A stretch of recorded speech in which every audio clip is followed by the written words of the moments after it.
and you put in fridge, it is better you cover it. And then the second thing, don't eat it after 24 hours.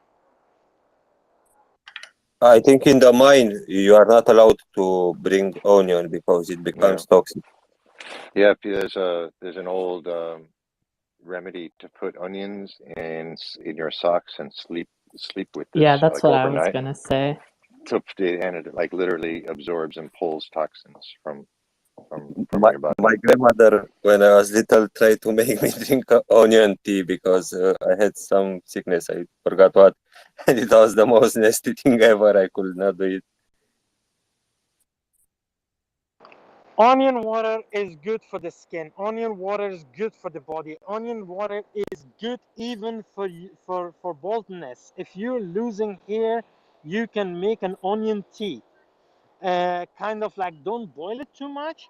Or if you don't want to waste your time, if you're lazy and you don't want to waste your time, all you have to do is just take the juice and massage those part of the skin where you have lost hair. So onion is a cure. That's why in warm countries where the bacteria grows really fast because of the heat, they're consuming garlic, ginger, chili, and onion with almost everything. Almost every fucking dish contains onion, ginger, garlic, and chili. Like my favorite things.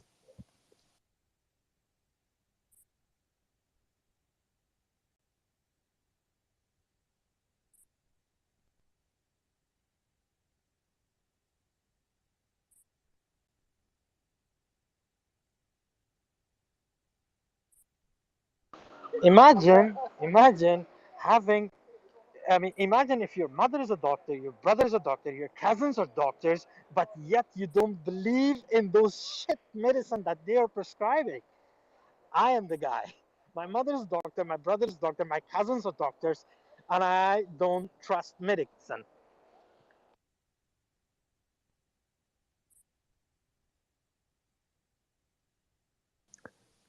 Yeah, I agree. I mean, I think a lot it does have its place, right? I'm thankful for, a lot of the life-saving technologies and things that are available. If you get like in a car accident or some shit, like you're not going to put a herb on your leg if you broke it. So obviously there's modern day medicine in some regards. It definitely has its place, but generally, like if we're moving our body and we're getting outside and we're getting sunshine and we're grounding ourselves and we're eating like nourishing food and we're reducing our stress and we cultivate like positive relationships with people in our lives and work on having like a positive mindset. Like there's so much preventative we can do where, you know, rather than like popping pills that probably don't. It's Yeah, about getting to the root and the source rather than just trying to like take medicine to band-aid it. yeah, Samantha, I don't want to argue with you. Okay, there's something I Okay. want to say.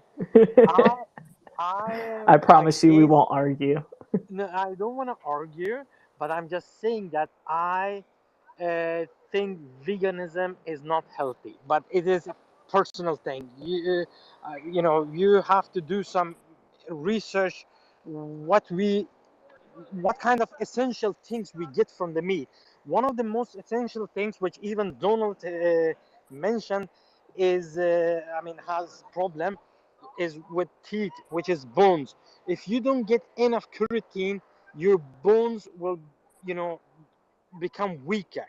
And one of the signs of negative signs of veganism that has been, you know, researched and like proven to be not good is not consuming enough keratin.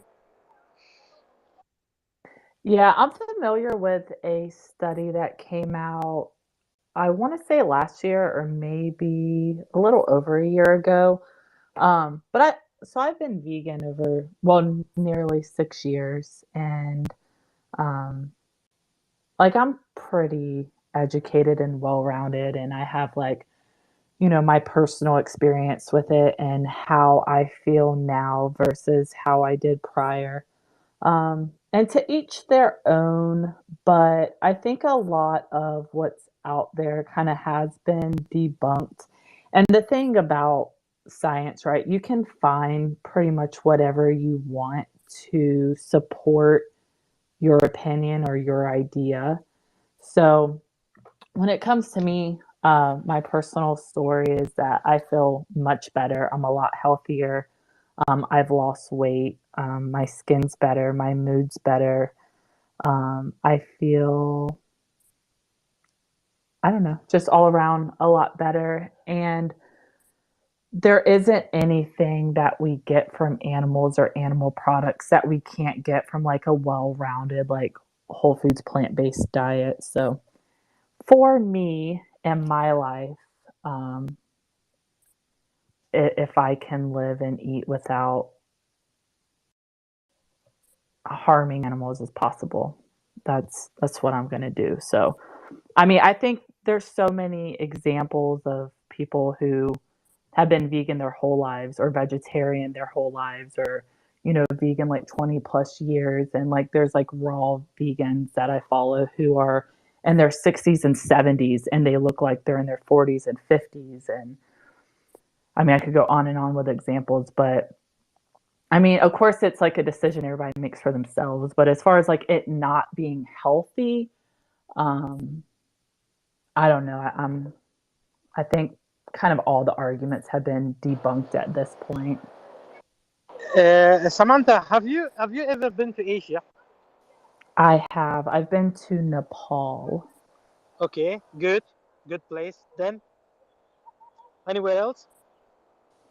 Not in Asia. I've Okay, been to Europe and South America. okay. Now back to.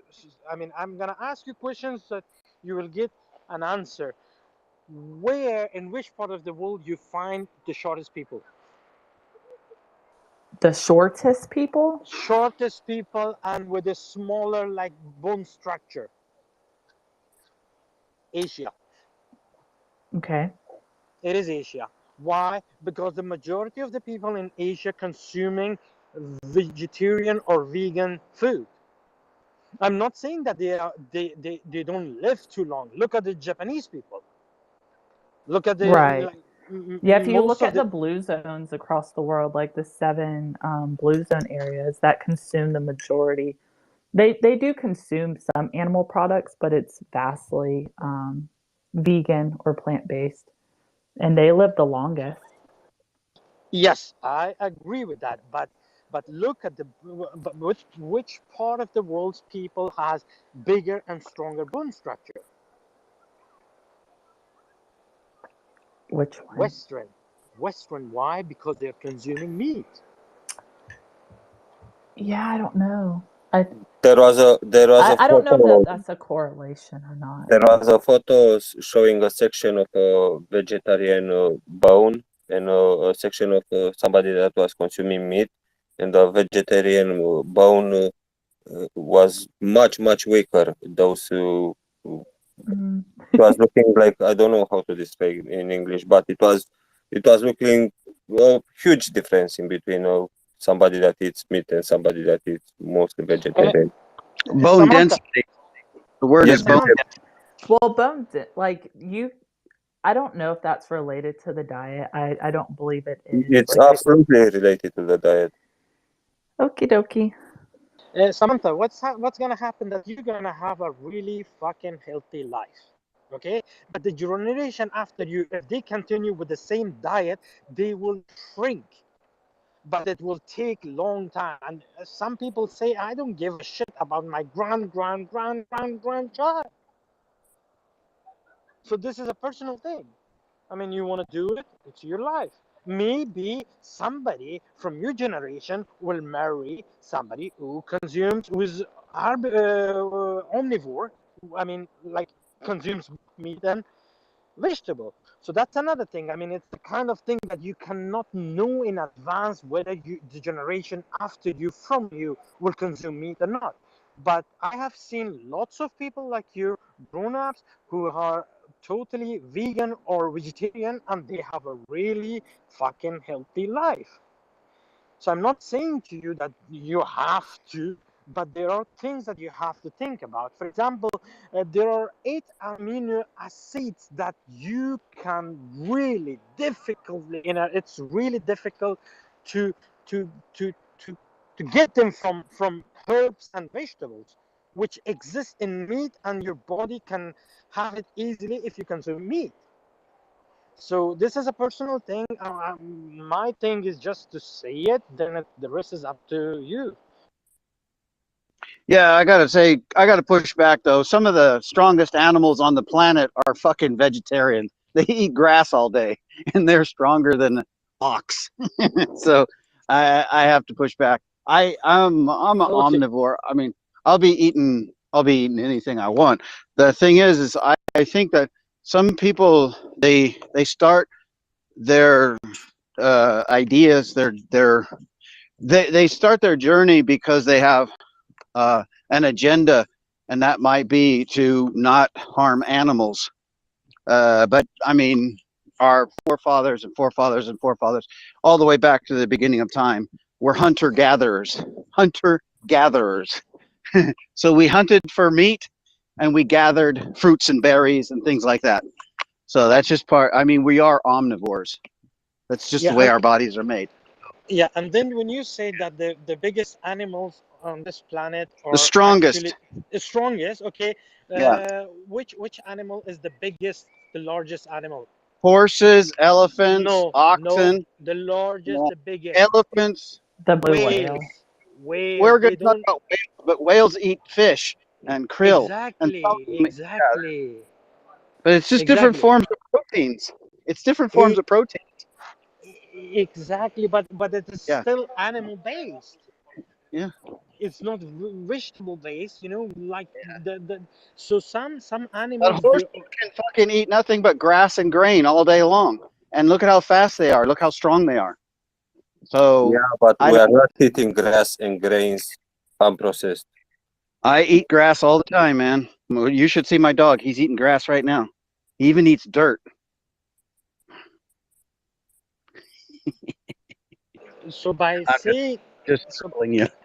yeah so by saying that the strongest and biggest animal are actually herbivores, it is actually because they are made that way, they are created that way, so we cannot Yeah. say that. Well, yeah, so but if you compare, the largest animal on this planet is whales, and they're not eating Well, vegetables. one of the strongest men on this, one of the strongest men is vegan.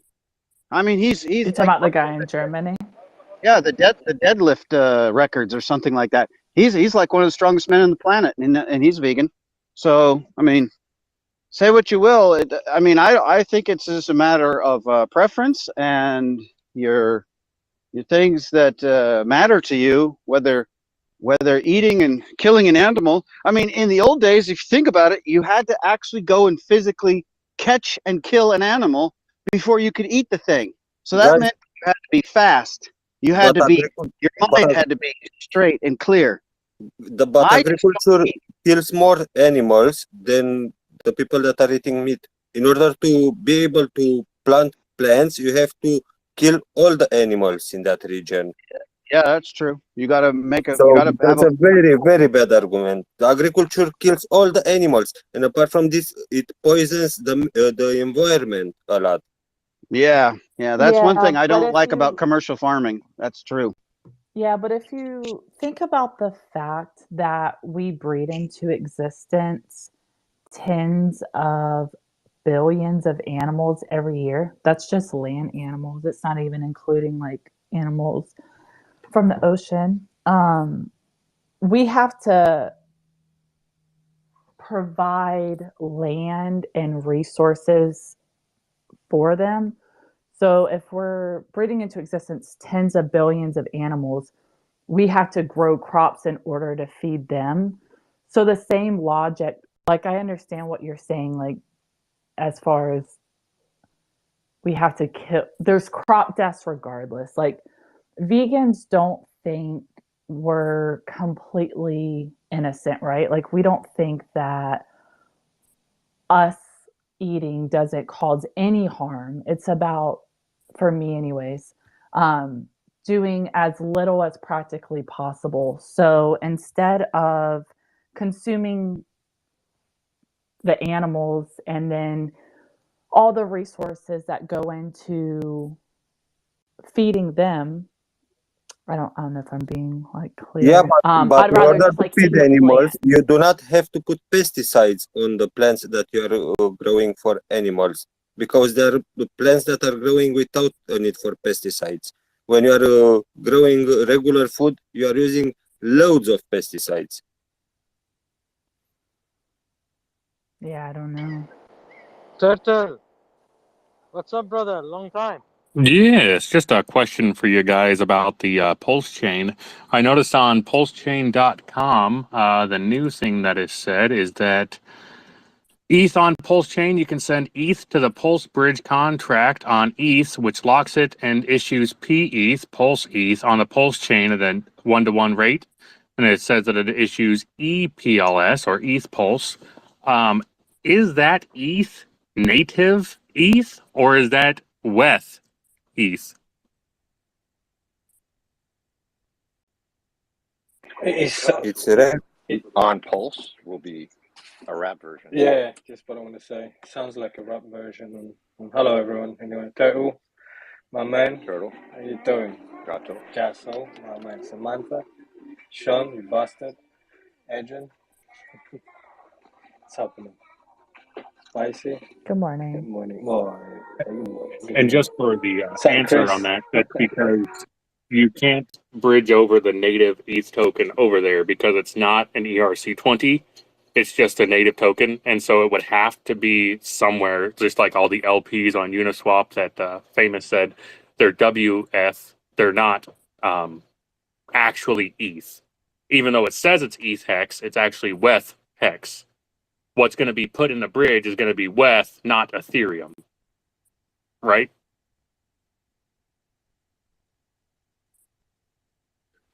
What you will have after you transact in the bridge will be wrapped. Okay, but that will be a native token. To PulseChain, yes. No, okay, hold on. Okay. I'm asking these questions because I'm trying to get an answer for someone else.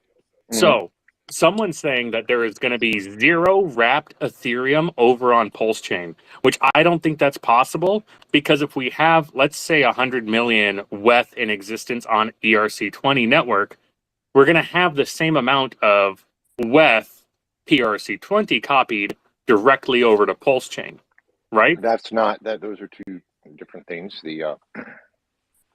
The bridge, if and when it functions, the idea is that you will be able to bring your Ethereum value through it What's up, Bob? onto PulseChain.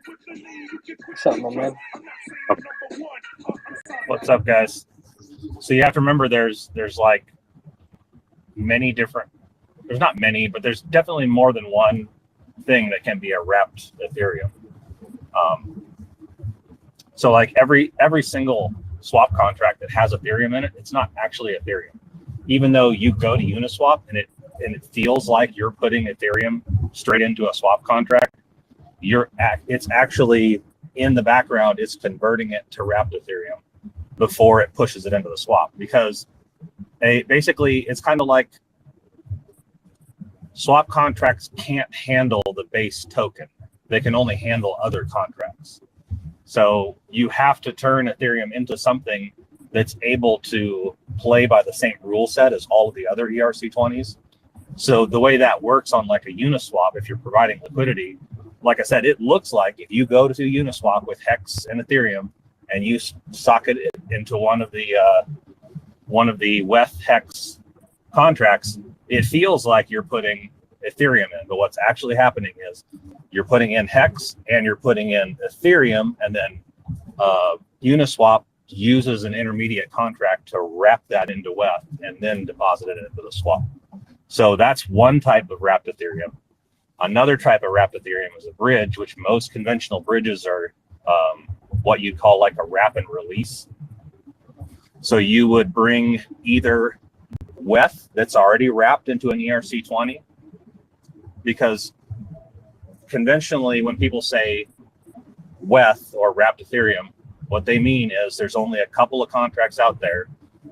For the sake of price parity, pretty much everybody on Ethereum agrees to use the main WETH wrapping contract. If you search for wrapped Ethereum, that's the one you're going to find. I used to remember the last few digits. I can't recall offhand. But that's the contract I was describing earlier, where you deposit Ethereum directly into that contract, and it spits an ERC20 representation of Ethereum out into your address. So some bridges you might bring wrapped Ethereum that's already converted into that ERC20 representation. But remember, the real Ethereum is actually still wrapped. It's actually still held in the first wrapping contract. Okay, so then let's say my dumbass instead wants to bring WETH through the bridge. That would just become PRC20 WETH. Correct. Well, any Ethereum bridged over into PulseChain is going to be PRC20 WETH, because you can't. So the way these things work, the tokens don't actually travel between blockchains. But it gets locked on one side, and a representation gets released on the other side. So here's where the distinction is going to be then.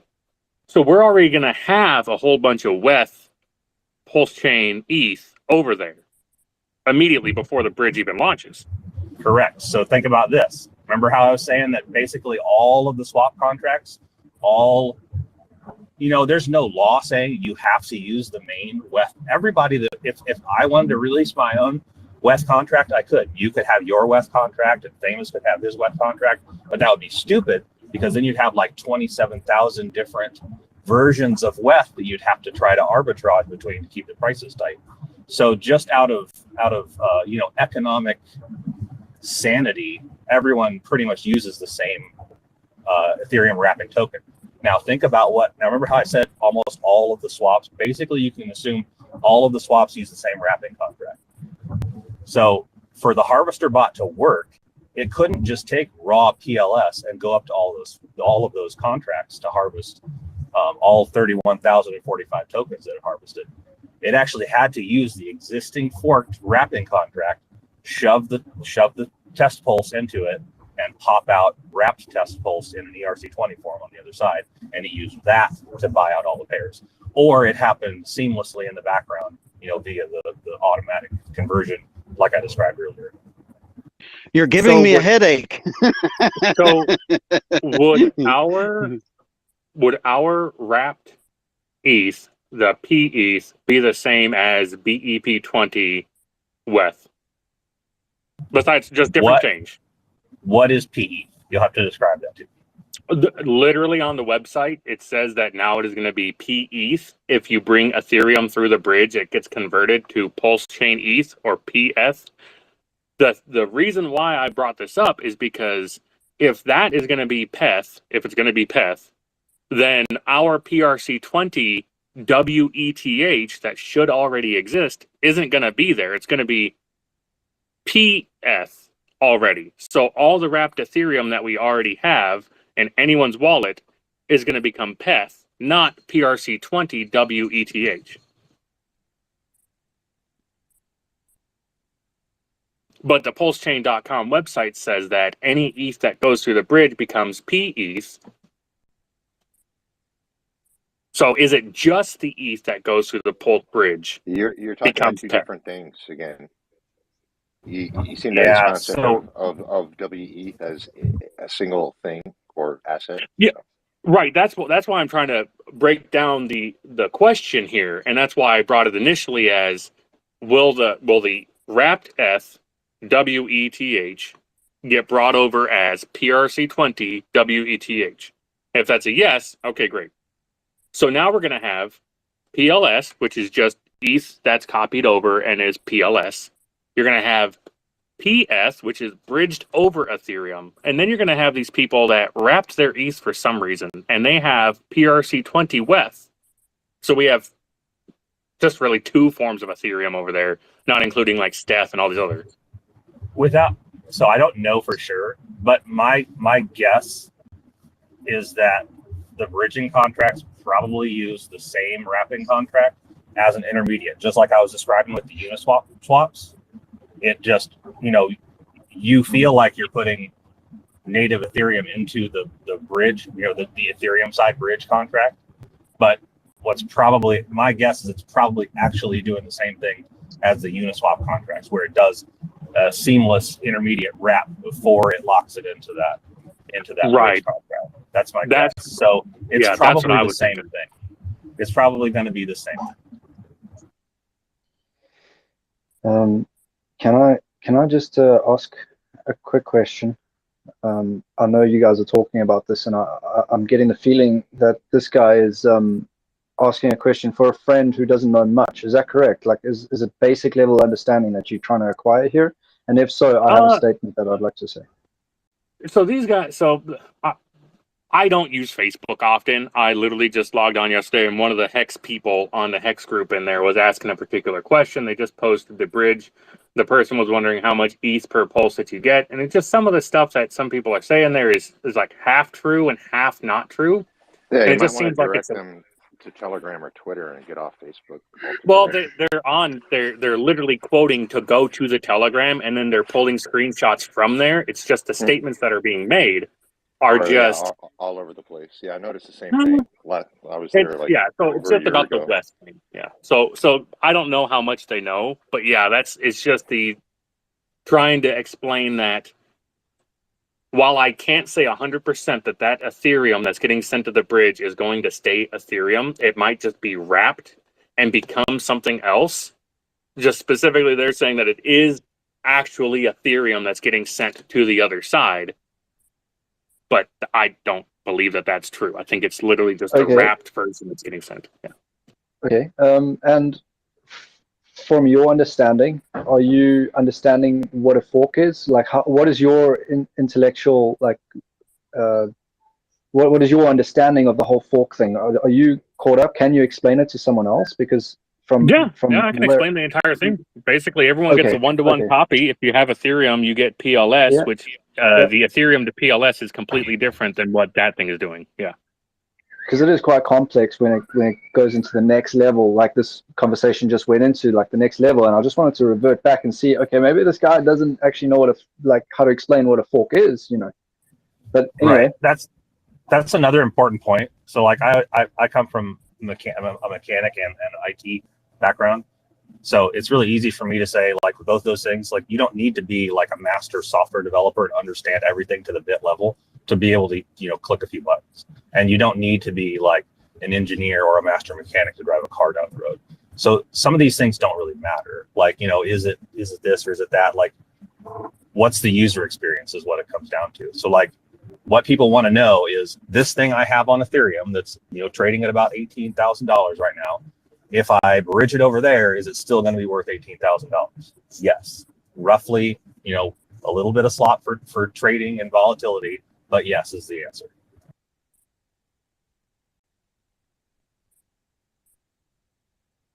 Perfect. No. Now, for the fork, that's the different thing, because when it's copied, then instead of being an $18,000 thing that's transferred over, representation is shadow puppeted over into the PulseChain network, which is how a bridge actually works. When it's forked, it's your at the fork, your $100-ish Ethereum you have in your address is now worth like fractions of a fraction of a penny, because instead of 1 of X, it's now 1 of X times 1.2 million.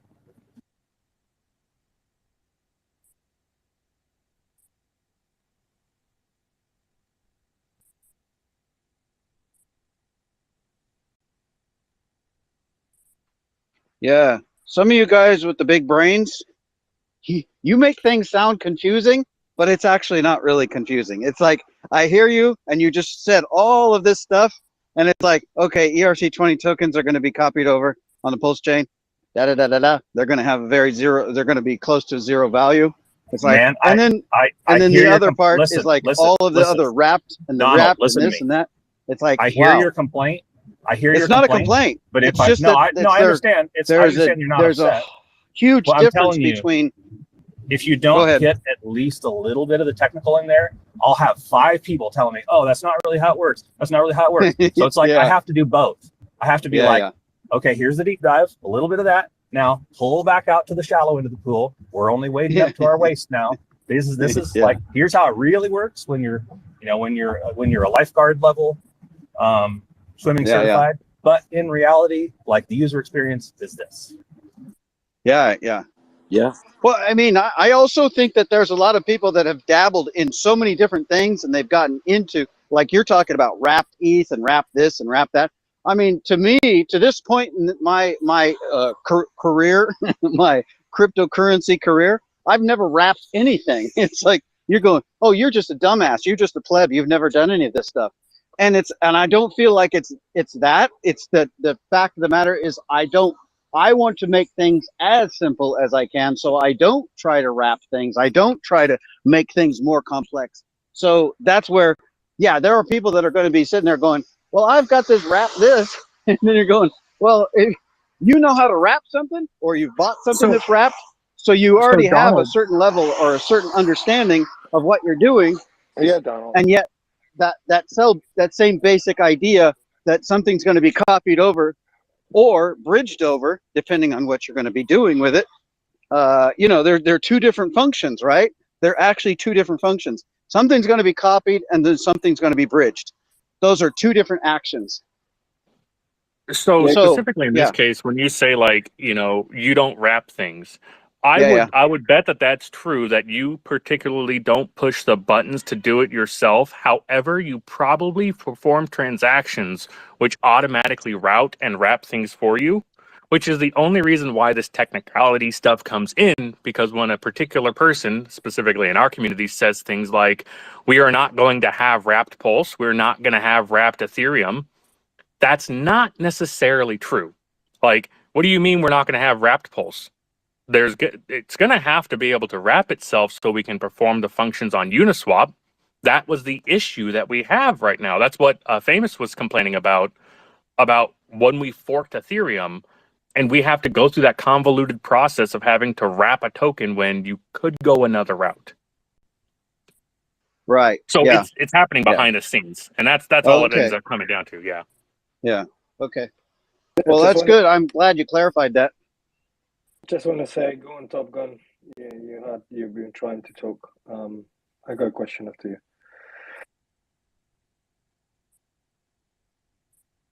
So no, if you've got a question, you go. So let's see, the answer to that is, can you interact with any contract with the Ethereum, or does it have to be wrapped? That's a simple answer, right? On PulseChain? On any network, you have to wrap it, right? So on PulseChain is going to be the same thing. So, and from what I've heard, any smart contract that interacts with ETH, the only thing that ETH native does is perform the gas transaction. But let's say you're staking your ETH, that is, from what I've heard, in the background, it's WETH that is getting put in there because ETH can't do anything. Exactly. Even if you provide liquidity on any pool, right, it's always wrapped Ethereum, right? Is that correct? I just want to clarify that. Right. Everything that's in those LPs is WETH, or is a wrapped token of that. Whereas the ERC20 tokens are not wrapped anything; they're already the ERC20 token. Yeah, think of so there's a standard rule set. Like, that's one of the purpose of the ERC20 standard, is so that all the tokens have a standard rule set, and that's how all of the, you don't need a specific swap contract for token A and token B and token C. So what you're doing when you're wrapping Ethereum is you're kind of dumbing Ethereum down a little bit and forcing it into something that plays by the same rule set as all the other tokens. That way it's interoperable, because the Ethereum token itself, the Ethereum gas token itself, it basically just ignores all those ERC20 rules because it doesn't care. It's not playing by the same rules until you enter a wrap contract like that, and you produce a representation that does play by those rules, which is what wrapped Ethereum is. Yeah, precisely. So that ERC20 interacting with all ERC20 contracts, right? That's correct. Or Not, Yeah, that's right. that's right. Yeah, exactly. Yeah, go on, Top Gun. Yeah, that's the idea. Any amount of Ethereum that you deposit into the wrapping contract, it spits out the exact same number of ERC20 representations into your address, or deposits it into a swap contract Right. on your behalf. You get it. So who's going to be in charge of that contract when we're going to convert? Not convert. We're going to wrap Ethereum and bring that to PulseChain, right? So it's going to be a separate contract. So is some entity is going to be in charge of that, or is just the contract themselves? Well, those wrapping contracts are probably, when you think about it, they're the most valuable trustless contracts on the whole network. Exactly. Because they underpin almost more about, well, you know, you have USDC, which is, you know, that's, if you think about it, USDC is a wrapped bank account. You know, somebody else is promising that they have $1 to back your USDC. Sometimes that gets a little squirrely, as we've seen lately. But when it comes to wrapped Ethereum, it's like, it's auditable. You can audit how many WETH are out there on the network, and you can look at the wrapping contract and see that they all are sitting there deposited in the contract. Thanks, Bob. Thank you guys for answering that question. I knew exactly where to go. I just want to clarify that, you know, just I'm thinking positive, and I read the right information, and I'm going to do the right thing. So, yeah. Top Gun, you here? Hello, guys. What's up? Not too much. Have the day off, so I thought I'd hop into Spaces and talk to everyone. And then I heard Chad Kruger over here just laying down the alpha. Rock on, Nickelback. No, that's Well, God, yeah.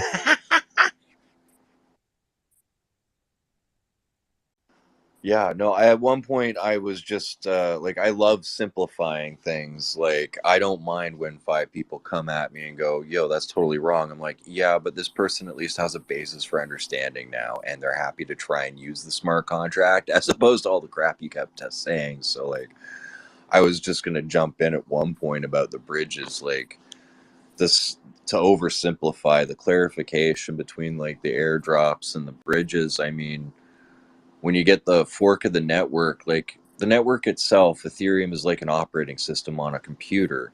And when you're forking the network, well, you have a whole different set of computers, like a whole other computer just running a copy of the operating system with a few changes, like the difference between Windows 10 and Windows 11. And the bridge is a way for those two to actually transfer files between each other, but not. Because everything's centralized on the network. So all you can do is send your tokens to one side of the bridge, and then the bridge creates or mints new tokens and calls them wrap tokens so that you can play with them on the other network and try and retain the value, trusting the smart contract to do it.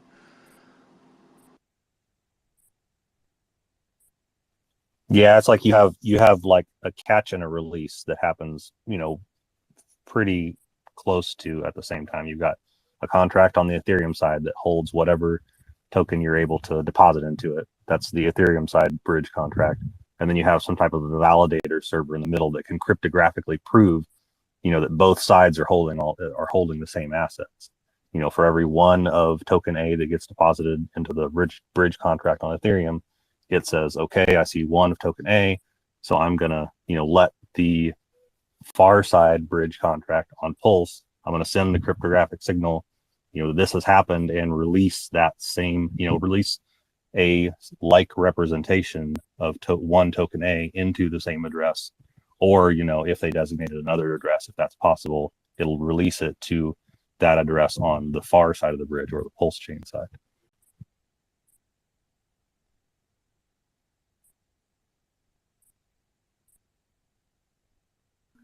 And then you sell that one copy of token A to another person, and then that person at some point, maybe they want to come back to Ethereum, so they bring it back to the Pulse side bridge. They lock their one PulseChain tokenized representation of token A into the PulseChain side of the contract, or the PulseChain side bridging contract. That validator or set of validator servers in the middle sees that that's happened and relays that action again back over to the Ethereum side, and it releases that one copy of actual real token A into, you know, whichever address is designated, either the same exact address or another address, if that's possible. So my question is there such a thing as a wrapped NFT? Is that actually possible? Oh, there is? Yeah. Okay. So No, Alex, I thought it might have been. I thought it might have been a dumb question. So Alex was talking a couple weeks ago, maybe about a month ago now, about how you could take your HSI stake and you could actually wrap it through and bring it to another network. Like you could bring it to Solana, through Matic, through insert whatever chain you want to, and it would be wrapped on the other side. You could not unstake it through the other side. You'd have to bring it back. But he talked about how you could get it from one side to another side to be able to enjoy that stake and NFT on the other side. Okay. So all of those different functions and benefits will have to become clear to me later on once Pulse launches, because then that way I could look at it and go, okay, there's something to be said for this particular blockchain or this particular environment. So there might be reasons why a person would do that.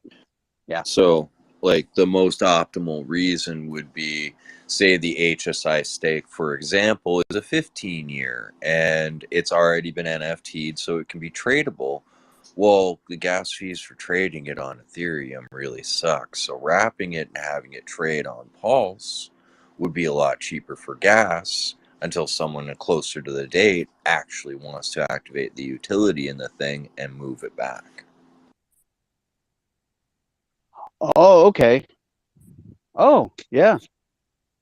I'm trying to like paint a physical picture in my brain. That's how my head works of doing it like that. But that makes a lot more sense now the way you explained it. Like it's putting up a package in a package and just saying, yeah, just hold it over here for a little while, but when it comes due, you can decide whether you want to sell it or trade it, or you want to go back and end it as a stake, for example. So yeah, I can see how that would work. Yeah. It kind of takes you back to the old days of like road travelers, you know, where people didn't have a lot of gold on them, but maybe they had a really nice, you know, wagon wheel or something, and they're far from home, and they're like, well, you know, here's, you know, I don't have a lot of money, but you can hold on to this wagon wheel. So that would be that, you know, it's probably not the best analogy now that I'm in the middle of it, but you know, the idea is that wrapped HSI NFT that you brought over into PulseChain is what I'll say, you know, because that's probably what people will do. They'll probably take it into PulseChain to trade it for lower fees. Right. So that thing acts like a hot potato. If you think about it, it's a hot potato. It can go from, you know, you can wrap your NFT and send it over to PulseChain, and you can trade it on one of the NFT platforms for whatever you want, and you walk away happy. And then on the Ethereum side, the price of that HSI, the value of that HSI rises by another 10%. Well, now person number 2 is happy to let it go. And so he gives it to person number 3, and it just keeps on this round robin hot potato game until somebody decides to bring that NFT back to the bridge, lock it, release the real NFT to themselves on the Ethereum side, and in-stake that HSI or lock it to their address or whatever they actually want to do on the Ethereum side. Wow. Pretty complex, but I get where you're going with it. Yeah. It just, I like I said, I always think of things, I try to strip away as much as I can, all the complexity, and try to make things as simple as I can for myself. But I know for other people, it's like, this is child's play. It's like, no problem. I can do this, that, and the other.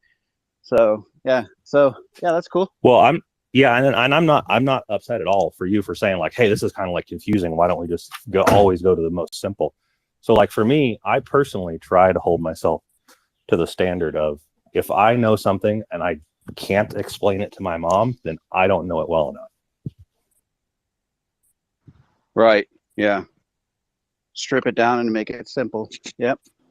Now, I, on the other hand, spend 6 years doing tech support, teaching people how to reset their network stacks through their TCP/IP protocol. When they thought, "Wait, you mean the foot stand and cup holder? Yeah, the tower and CD drive, that thing." So yeah, I've got some experience oversimplifying over here, and I love it. Yeah, like the trope in IT support is for the technician to say, "Oh, these stupid users." Well, yeah, so everybody seems dumb once you learn a thing, but you used to be dumb too. So it's like, it's not the fault of the dumb user. Like, yeah, maybe they could do a little more to get their basic understanding up, but really when it comes down to the point of friction, when you're trying to help somebody, it's the technician's responsibility to be able to explain it simply enough for the user to understand. Yeah, and at our end of the spectrum, we run into problems with, oh, that's an interesting glitch. That might be a problem with how this software is interacting with that software, and we completely forget step number one. Have you turned it off and turned it back on? And in that, sometimes it's like, yeah, no, all that extra knowledge doesn't actually help because we just wasted hours when we forgot about the power switch. So I mean, like, for me, technology in the first place, I'm like, that's magic. It's a black art. I don't understand it. I had to go all the way for myself to get my head around everything down to scratch, like binary and punch cards, understanding AND and OR gates, how microchips route logic, the theory behind logic. And then I was like, oh, I got a quest for knowledge now, and I learned about networks and Cisco certification and yada yada yada yada yada yada. But I mean, all of it, it's still like, it's just technology. One thing sets off a reaction in another, no matter how it gets it done. So like a windmill grinds grain, and it's just the wind turns a gear, which turns another gear, which crunches the grain under its wheel as it turns. Wow. I mean, really, that's pretty simple. And if you think about it, most technology can be broken down to a simple explanation of what it is just trying to accomplish in the end, without going so OCD that you actually have like half the ASCII table still memorized in your head 30 years later. I'm not stupid. You're stupid, by the way. Fucking Yeah. Bob saying that we used to be Just stupid. imagine. Excuse me. Just imagine the Twitter spaces back in the dark ages when they're like, man, I don't want to know about the wheel and the wind and I just want to know, I put in my grain and I get out flour, man. Dude, I'm just saying that, like, if you would have talked to me about Hex and what I like about Hex and what I know about Hex about a year and a half ago, like, they'd put me on the short bus, put me in the mental asylum, and I'd just be sitting there just like tapping my hand to my chest. I wasn't saying you're the stupid user. I was just saying, like, it's the general, stereotype when it comes to technical people. They're always like, oh, what? It's not that hard. You just have to whatever. Like what is it? Jimmy Fallon from his SNL days. He's like, you just whatever. And then people are like, what? And he goes, move. But yeah, I'm the dumb. Yeah, I always forget the power switch. Well, and you got people like Bob over here that, he goes through all the explanations, and just like you said, you forget the power switch. And sometimes you go through all these extra steps, and then you forget the easiest one. And you cleaned up the rest of your computer. It's all looking all nice. You got that for you. Yeah, like, I was experimental validating for a hobby for a network. And okay, I realized my solid state's pretty angry because it started giving me that warning message that went, hey, stupid, if you have me at 100%, I'm going to die, like, soon.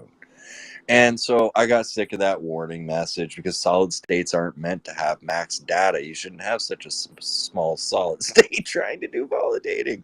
Oopsie doodle. So I went and got a new hard drive. I'll put the operating system on, and then all of a sudden I'm having issues syncing. And I'm going nuts, checking my firewall and doing all the high-end steps. But what do you know, I just did a fresh install of the operating system. Did I check my time zone? No, 3 hours wasted. And then I realized, wait, how come 3 hours aren't gone? My time says I just started at this. And then I look at another clock in my house and go, for...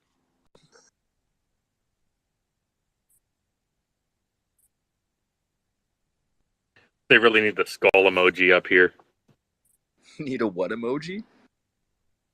The skull, like the skull and crossbone emoji. My favorite emoji. They also need to make one that says "Be right back." So when a person leaves the room, because I know Famous does it all the time. I mean, he'll just like all of a sudden his mic will go flat, and then you won't hear him for a while, and then go, "Oh, I'm sorry, I was in the other room," because somebody was asking him a question. Does that usually happen when you come in? Yeah, yeah. He just likes to leave. No, he don't like dealing with me. He knows I'm fucking a lot smarter than him. I'm trolling him. He's probably not even in the room, is he? Where is he? No, he's not He's here. everywhere. He's like, everywhere. He's omnipresent. Yeah. Yeah, I had an issue like that too once with one of my computers, and my friend just goes, yeah, you just got a dead battery." I said, "What battery?" I said, "You mean that big one?" He goes, "No." He goes, "A little one that's inside. It's like the size of a quarter." And sure enough, it just switched that battery out and everything was hunky-dory. So yeah, sometimes it's the little things that get you. All BIOS lives matter. Yeah. The BIOS battery. Yeah, I just appreciate being in a room like this because, you know, even with some of the softwares that I was using for, you know, like graphic softwares, those things were always confusing until they weren't. You know, it's like you hit a point where stuff just starts to click and mesh, and you just start, it starts to get easier and easier. But then also you have the happening. What happens too is the guys who are the developers, they make the user interfaces work differently, and you're going, "Oh shit, I got to start from square one." But actually, it's not you start from square one. You just have to understand the changes that they made, and then all of a sudden it comes really easy because the changes that they made were really smart changes, you know. So yeah, I'm always looking forward to upgrades and stuff like that when it comes to graphic software. Well, I gotta go for now, guys. Thanks for chatting. And always remember that I'm not like the sole authority on anything. I'm never 100% sure on everything. So like, you always verify with other people if it matters.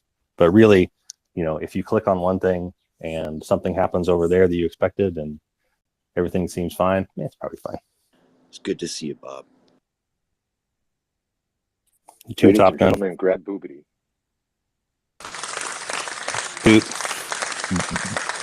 Bob Lagai, aka Boob Gravity, aka Dimebag Lagai, aka Nickelback Lagai. Fucking hell, so many AKAs. When Bob Le 50 Cent.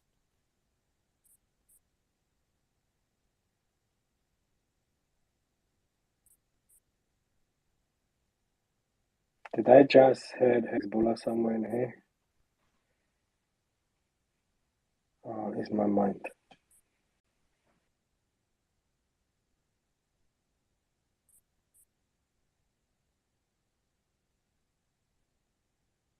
What's up, Eco? Howdy. Oh, good, my man. Thank you for the cards. I received them. That's the second one. Thanks a lot. Sweet. Sweet. Already given away. If I need to order them more from you, can you fulfill that? You just let me know when it is that you're running low. Okay, cool. Cool. Absolutely free. No, I think the reason you're paying for that. No, so. that's what I've been doing is this amount of stuff is absolutely free. I think what happened was I heard you say that you were low in a chat room, and then so I just went ahead and sent you more. So you're low again? I'll give them away in like 2 days, man. Okay. That's why I made the EMU. Over the weekend, I'm going to be a bit more free. I'm working at the moment. I just pop in to listen and just put a few words. But yeah, I will probably need a couple, a couple of boxes, like big boxes, because I'm planning to put them in a few of my friends' shops. Like one shop, he got a computer shop. He sells PCs and repair them, and that I want to put that on the display there.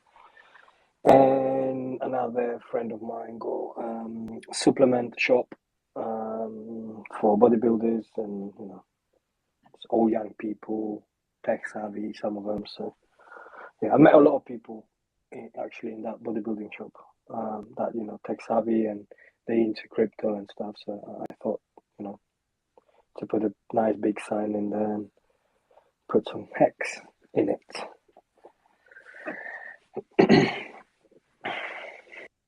Cool. For the for the smaller items, I've been using Philip Banks. He's a Hexican, owns a printing service and does hex stuff at no profit. And so that's why I've been getting such good business cards and magnet discounts. And then those certificates, I'm sure I sent you a certificate. Yeah, you did. So those I had to get done by a local printer. Right, cool. Can you send me some details? I can get in touch with them. Yeah. And I will get something. Fuck, where is it? What the fuck is that? Yeah, Philip is a good guy. Responds pretty quickly as well.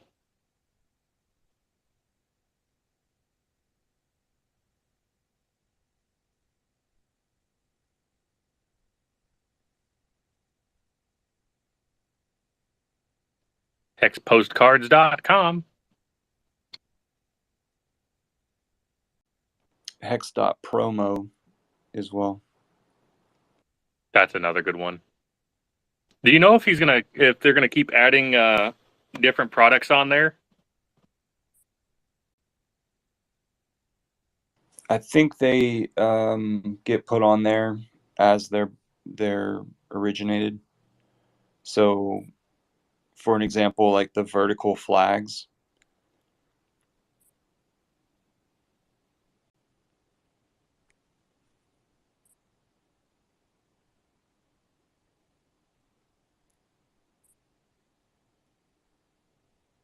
So if that wasn't specific enough, it's like Philip Banks has access to a lot of different promotional material. But whenever it is that he has an image, or whenever it is that somebody goes and orders something through him, then he'll populate it on the hex.promo. So it would be awesome if people meet with him about their special requests.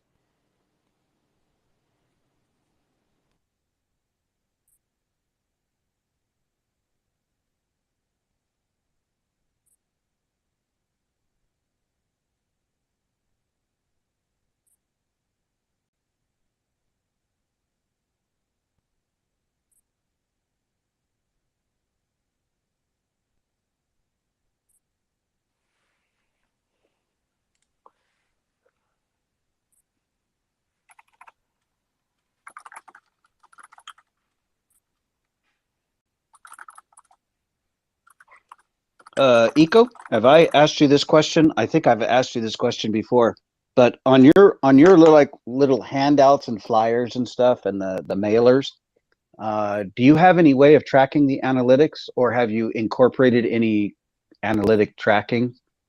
I have not. Oh, okay. The postcard, the Hex postcard group on Telegram.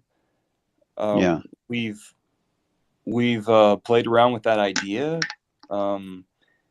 I think Abit already had some sort of a tracking service that he offered to help us track some of the postcards, but that hasn't gone through yet. So we're still blindly sending postcards. yeah. And then because the postcard group's printer is Philip Banks. I've also got postcards in my fingertips, but I've just been giving that to people who arrive at the Texas meetups. And then so we'll go and place them on windshields of cars. Okay. Yeah, I was just thinking, because, you know, I've seen it on different types of SERPs or search engine. Yeah. It's like you see these different people who are so-called marketing gurus and stuff, and they're saying, you got to measure. And so it's always been curious for me is to think that how much of your actual thing is actually turning over a new user. That's the only reason I was thinking about the idea of tracking them for those purposes only. So you can kind of see first how much of an effect they're having, and then also you could maybe even send out different information to those same people and ask them if they've referred any other person to this particular community. That way you can kind of start getting a feel for the impact, you know. I mean, obviously going into a parking lot in a supermarket and just putting up flyers on all the cars' windshields is pretty cool. I mean, obviously you're going to get a percentage of those. There's always those numbers that you can look up and find, but to have actual numbers would be even better. So the way that you get actual numbers, I mean, so let's say we put a QR code on it that goes to hex.com and Philip can track that. Okay, so he tracks it. What does it do? Does it show us who buys it? No. Does it show us who sells? No. Does it show us who subscribe? No. Does it show us who follows Rich? No. It doesn't do anything. It shows us who maybe goes to the website, but that's not really that good of information. It's very blanket base information. Now you could assume, okay, I sent out 10,000 cards, and of those 10,000, I got 10%, so 1,000 people ended up going to the website. Great. But you don't see any new hexagons, you don't see any new wallets added, you don't see anything. Does that mean these people aren't buying hex?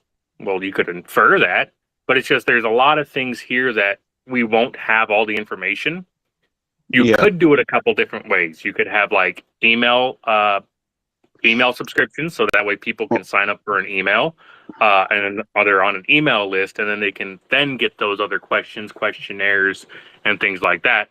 But you just don't want to, I would think, not be too invasive on people, especially when you're trying to protect people's operational security and trying to just get the word out there. It's kind of one of those things where I almost think this would be a thing that's okay to be operating at a loss as long as the marketing is being improved consistently.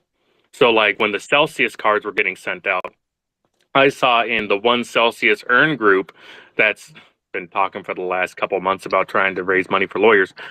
They said, have a Celsius card?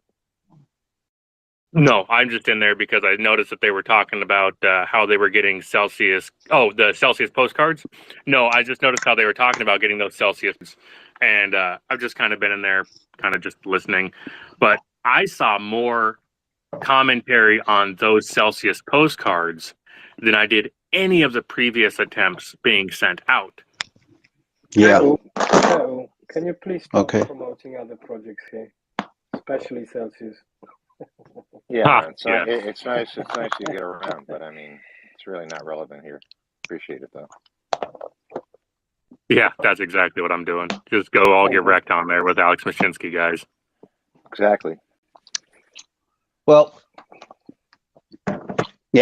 there's obviously there's different ways of enticing people, but then, you know, that also comes at a cost as well, right?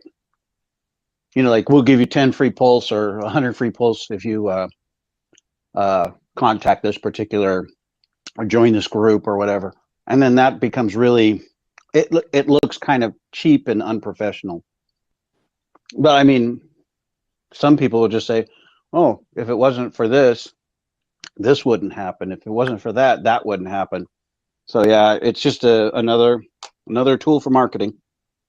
There's a guy out there. He publishes a little booklet. It's a 99-cent booklet, and you purchase his booklet for 99 cents. I don't believe it's free. I think it's just 99 cents. You pay the 99 cents, and he'll send it out for you, and then he'll immediately send you mail to your house that has $1 in there.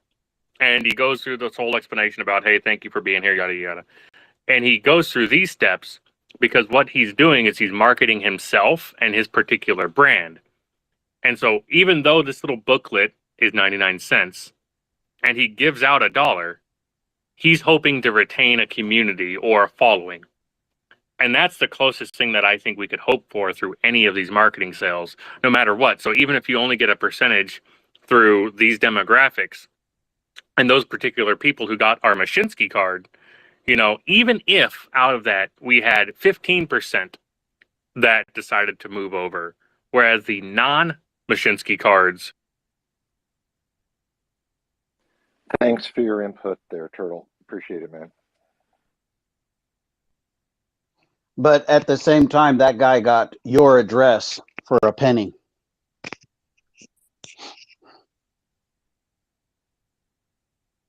Any questions about PulseChain? Any questions about tooth extraction? Oral hygiene? Down in the house, any issues with validating so far? Anyone have any problems out there? I want to take this opportunity before he disappears. Hey guys, are you guys talking about me? We could, but nothing behind your back. Only promoting your good promotions. So here, latest and greatest is I fixed the commands for Docker, for Lighthouse, and Geth at least, and I published them on Twitter and then the Telegram, so people who are attempting to use Lighthouse and Geth for Docker, please follow my suggestions, and you might get farther along.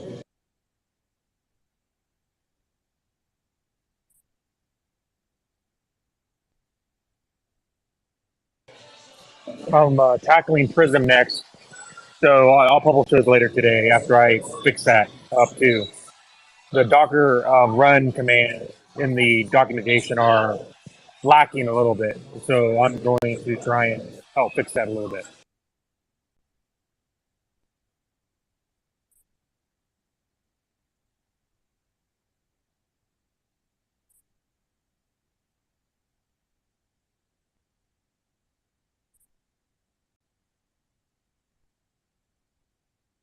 Yeah, I'm at lunch, so if anyone's got a question.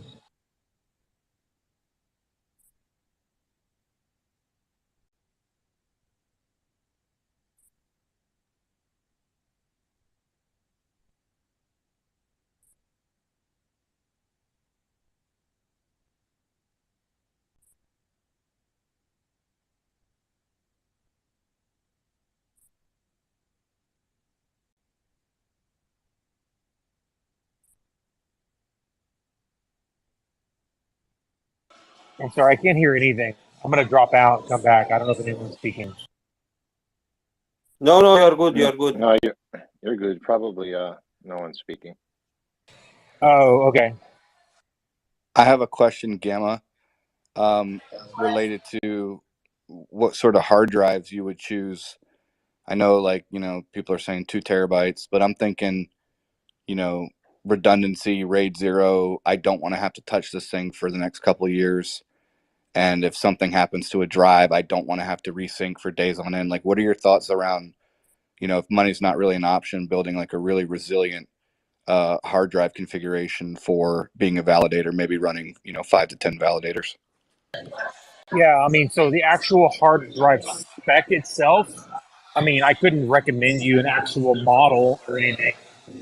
You want to go NVMe, you want to go 2 terabyte or more, 4 terabyte, sure. That means you can run Aragon. So that'd be maybe something you can get 4 terabytes NVMe, and then just get the highest quality stuff that works with your motherboard. There's thousands and thousands of different options, Now, if you ask David Feeder or if you ask Alex from Hedron, they actually are dealing with the actual hardware of like doing. I can do that, but I don't really do that much. Like I'm more of like coding I'm more like coding the hardware and then using like AWS or DigitalOcean, and I'm actually delegating all that hardware stuff to other people. Gotcha. Okay, cool. Thank you. Appreciate that. That's no problem. But yeah, you definitely want to get NVMe. And then there's, you can get up to like 9,000. There's like 3,500, 9,000. Like these are the numbers of the speed, read write. The higher, the better. The newer ones are going to be higher. You can get, say, 7,500, 9,000 read write speed pretty easily. In what unit of measure, I'm not really sure, but it's measured in whatever data upload, download, IO speeds. You know what I mean? But yeah, you can go and get the best stuff. Use Google, find the highest quality stuff you can. If you want, I mean, you don't need to, for sure. If you had a regular 5-year-old SSD drive sitting in the corner of your house in your garage, and you had a system that was 32 gigs of RAM, 2 terabyte SSD from 5 years ago, you can slap Ubuntu Linux on there and be a validator, just with the understanding you're probably going to need to upgrade your hardware sooner rather than later. You know what I mean? Yeah, I actually have a like an old Dell PowerEdge with like 192 gigs of RAM and 2 processors, and it's got 2.5-inch drive. So I don't even know if NVMe is. I haven't even taken a look and seen if it's even possible in there yet. So I might be restricted to like just SAS or SATA at this point. You have 192 gigabytes of RAM. Yeah, it's an old enterprise class server. Oh, okay. Whoa. Well, more than enough RAM.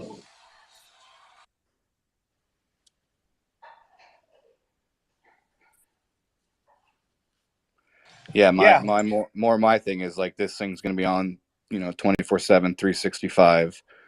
Plenty of RAM, 2 CPUs, plenty of power there. It's got plenty of drives for hard drives. They're 2.5-inch bays, so it's typically like your solid state sort of solid state drive size. I just don't know, like, being it's a little bit of an older, it's a couple of years old. It's a PowerEdge 720. I don't know if they have NVMe. There's probably some adapter or something, but I just haven't looked at it yet. Yeah, But for me, it's more like I want this thing to be resilient. I don't want to have to fucking. What I would say is you could basically just slap Ubuntu on that. Probably already has it, or at least some Linux distro. You could spin up validators, but when you're be prepared for that thing to die on you at any moment. And then if it takes you a day of trying to get synced up with a new computer, then you're gonna lose out on like a few dollars. It's not the end of the world, right? You're not gonna lose your whole stack just because you're offline for a day. You know what I mean? So you'd be losing some dollars of income a day, and it takes Geth like a day to sync up, especially later on whenever we pour peers. It'll take less than a day. So that's not really like a big concern. You know what I mean? So Yeah. even if it went out, you could always spin up a temporary virtual private server to validate for like a short time, like for a few days, or for a week and a half or whatever. In the meantime, and then you get a new system in, configure it up to going, and then you shut that virtual private server down for a good hour, and then import your keys into your new computer and get back in the action. And then you'd have minimal downtime. You'd max maybe 12 hours once we have enough peers on the network and everything's going really well. Yeah, makes sense. Yeah, no, I'm taking the steps to, minimize whatever that downtime would be. Not that it's not really the money thing. It's more of just the pain in the ass of resetting everything up, right? So I think I'm going to go with Proxmox and just kind of virtualize everything, back it up. and then hopefully some sort of hard drive configuration where, if one failed, like I have one like already basically, running in RAID 0, that's fine. And then I can just take it, swap. Given some of the hardware specs I mentioned, is there any particular client configuration you would suggest as far as, maybe choosing something that not a lot of other people are running for a little bit of better? Go ahead. So, I mean, most of the validators are running Prism. So for a validator, you're going to run Geth. That's the best option for you because it has 700 plus gigabytes of data versus 2.5 terabytes of data needed. And then it takes 12 to 24 hours to sync up versus a month to sync up for Aragon. And then with Aragon, you got pruning and you can do all this other stuff to decrease the database size or whatever. Well, you don't need to worry about any of that. Just use Geth. So your real choice is between Prism and Lighthouse. And technically, there's no technical reason why you should choose one or the other. The only reason I have right now is, well, most of the clients are running Prism right now. So it'd be great to get more Lighthouse clients on the network. So I'm running Lighthouse myself, and I'm encouraging other people to run Lighthouse so that we can get that client diversity up, better to better to 50-50. You know what I mean? Yeah. It's not the end of the world. It's fine. Network's working great. My Lighthouse configuration, my Lighthouse is Geth. I finally got that thing up and running. Fought a little bit, trying to figure out Docker. Got my Docker configuration done. Validator issue that needs to be released, being a validator with Lighthouse. So, but that'll be fixed, whenever it gets fixed, like soon, I guess. And so Prism so right now Prism is the only client that's able to be used as a validator because of this bug that's in the Lighthouse. But then as soon as that fix gets pushed to public, like so everybody can use it and everything, right? Then they'll be kind of equal. One's in Rust and one's in Golang. They're equally difficult to use. So it's really just up to you at that time. Gotcha. Yeah, I think I'll take a shot at Lighthouse to get that diversity up, those quotas. Sure. Yeah. Plus, you can't. It's really hard to build the Prism binary because you had to use this program called Bezel, and it's I'm gonna do it just to do a tutorial on it, and for fun. But I basically chose Lighthouse. Another reason was because I could build the binary myself and bypass Docker and just do it myself like the way I usually run programs. But now I'm learning Docker, like the Docker configs. So I'm making it easier for other people to run Docker, which is technically easier than building binaries. And it works with Prism, Geth, Aragon, all the clients use Docker. So you learn Docker, then you figure out what the correct commands are, the flags, to make it work correctly, and then you're up and running pretty fast. Like within 15 minutes, you should be able to have a client up and running if you have the correct flags with Docker installed. It's very, very easy. I'm struggling because I'm apparently the only one with a working Lighthouse configuration other than the 4 devs. Even though, because everyone is using Prism. So all the Docker configurations were working with Prism and not Lighthouse.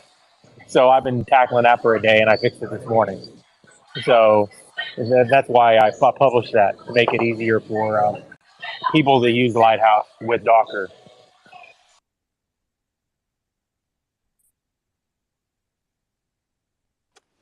Gotcha. Makes sense. Yeah, I've got some hardware coming in, so I should be able to test all this out pretty soon. Not too worried about the Docker thing. I mean, I work in ML ops and enterprises, so like Docker and Kubernetes is something I'm pretty familiar with at this point. Well, great. I'm a novice at Docker, but I can work with binaries and do everything on the actual server.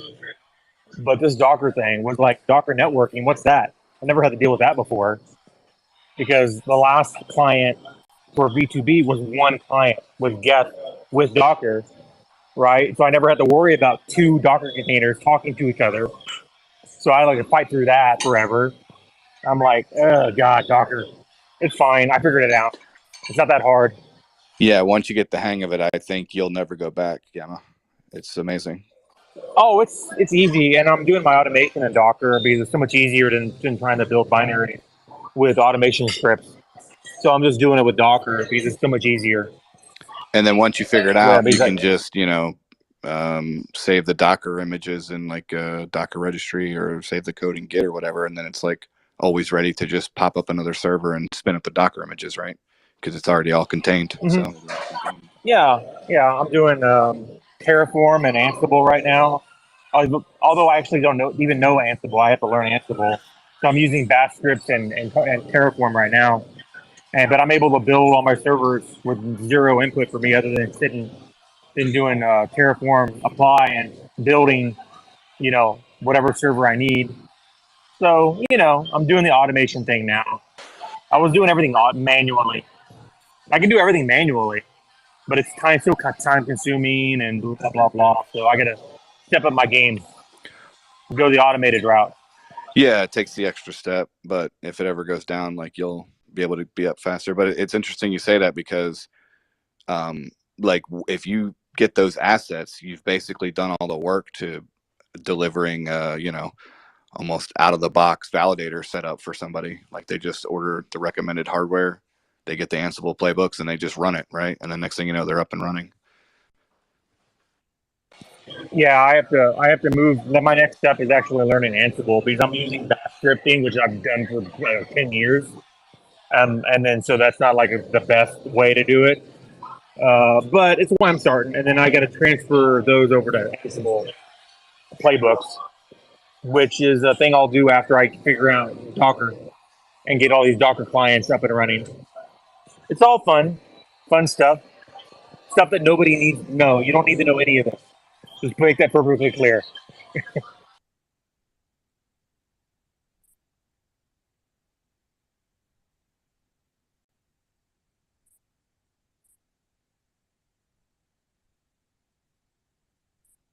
So I put that disclaimer out there because I start talking about this stuff that I do, and I gotta like remind people. They're like, no, you don't need to know how to do any of this. I've been doing Linux 66 admin for 10 years, and I'm learning all this tech stuff. But you need to learn Docker, and you need to learn what a Linux server is, and you need to learn about like your basic specs, and that's basically the level you need to be at to run a validator.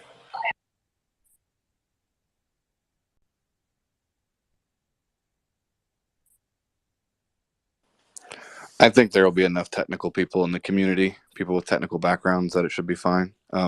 More worried about those people getting their hands on actual Pulse, right? Like we have so many people like myself who have the ability and the skills to run the validators, but weren't around during the SAC phase. And so now we have to figure out how to get our hands on enough Pulse to actually become a validator. So going to be very difficult if mainnet launches and if Pulse starts mooning, right? Like that's going to disincentivize people to go in there and try to grab it to become a validator. So it's kind of a bad thing if the price starts to moon and everyone's happy, but at the same time, like I don't think you'll see validators joining the network as fast as if it were to dump and people could actually pick it up for a lot less money.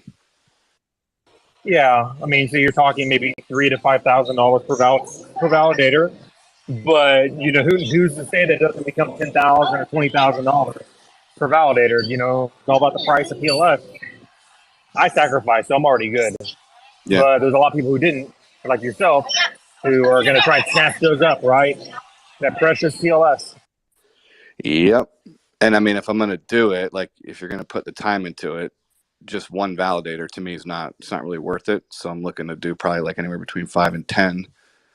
So depending on launch price and what it does after launch, that could easily be 30,000. The next thing you know, it could be 100,000. I mean, it's just.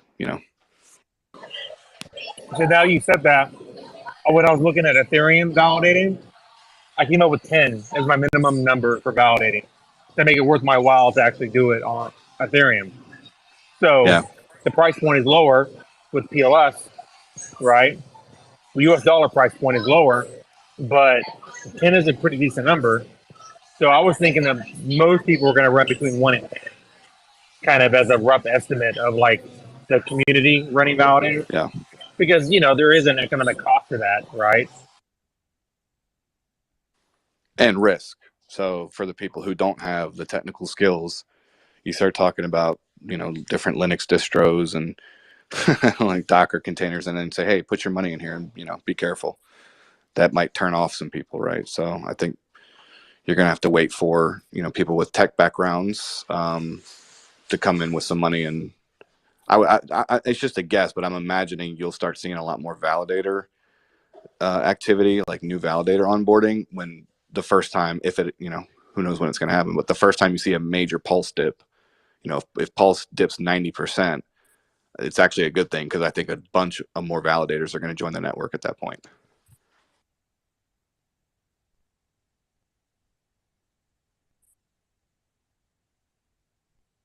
Essentially, the SAC phase was too short, and it put the token supply in too small of people's hands, where I would say most of the people with the token supply are more worried about price performance than they are about securing and validating at this point. Oh, well, I mean, it was open for as long as it was open. So, it was a long time ago. I remember back in the early days, back in the, back when I was a kid, when PulseChain Sacrifice was going live.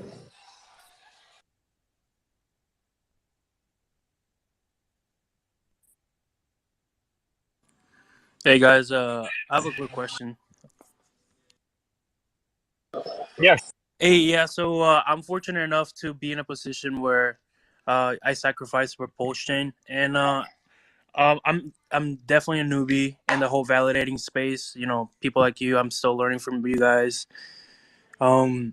Still trying to figure out stuff. I already ordered, the parts, whatnot, so I can, get into validating and whatnot. My question is there any extra steps or like, complicated steps to for the batch validating feature, or is it because I have no idea. That's what I'm trying to figure out. Okay. Let me clarify that. What Richard meant by the batch validating is it's still one at a time, but they get queued up in your wallet one at a time. So you you have 30 validators that you're going to do, you load them all up, and then you hit deposit all. And then what it does is it cycles through the first one, the second one, the third one, but you end up confirming each transaction individually, but it just queues it up in your wallet one at a time. So it's not a true like on-chain batching feature. It's batching in your wallet where you're not going to each and every one of them and hitting, right, I want to do this one, I want to do this one, I want to do this one individually. Okay, yeah, thank you. That's awesome then. So it should be as simple as adding the PLS for the amount of validators, for example, like 10 validators, and then it just goes one by one, like you said. Yeah, so there's a thing called a deposit data JSON file. You load that into the website, the launch pad, then that programs your transaction so that your 32 million PLS is deposited into the staking contract, but tied back to your validator key, right, with your seeds that you generated to get your deposit JSON and your validator keys. Then you just deposit it, and then you go through 10, 20, whatever many validators. Now you're deposited. It takes like a day to get like activated or whatever, right? It's like 8 hours for pending. Then you're in the queue to go live, which is only 4.8 per epoch. I think it's like 4. It could be 8 per epoch. Gets activated, truly activated. Now you're online, and your full node should be online for that event. Otherwise, you're going to be doing like inactive fees, inactive penalties, which aren't like huge, but they don't like it's not cool. I got them for a week and a half.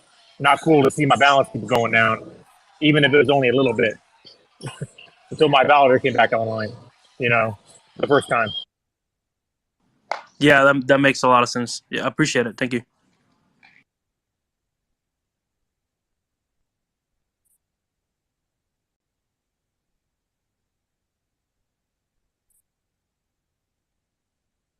And then I can't, not talk about Teller Oracle reporters because that's also a service that's going to be on PulseChain. So people who maybe get priced down of being a validator for whatever reason, they could perhaps run a Teller reporter, which is Teller technology that's on Ethereum and some other chains, is being forked by Liquid Loans people to work natively on PulseChain. So that's a staking service reporting the price feeds for like Liquid Loans, Power City, Fiat, some of these other financial applications need a price feed. So you could also be a teller technology on full chain. That's what I'm calling it. I don't have a name yet. There's a name, but I don't know what the name is. And so you can do that, and you can earn fees staking that until the price point's lower, so the barrier to entry is lower. So they also need a decentralized network for that, for price fees. And I actually have a video on it on my Substack that goes in an overview. It's like a 30-minute video. Go do it as an overview for Teller oracles on PulseChain. So if you go to my Substack and my link tree, then you can watch about that. And if you're interested in being a validator, maybe you're interested in being a Teller reporter. So just thought I'd say that out loud since there's a lull in the conversation.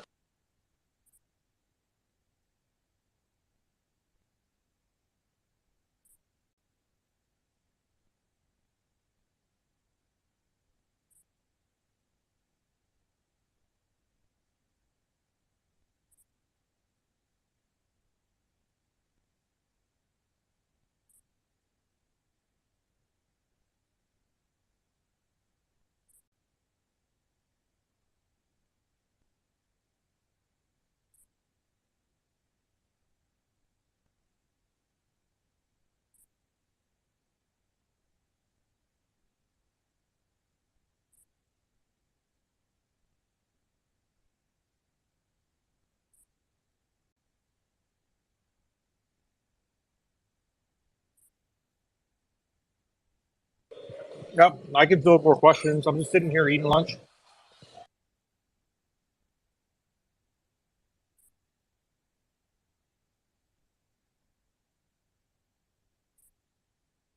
I thought you were at the gym.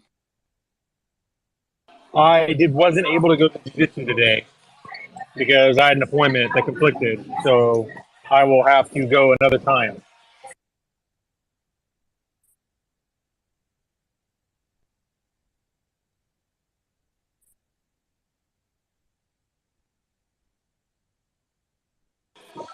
I'm working towards blue belt, so I got to keep working.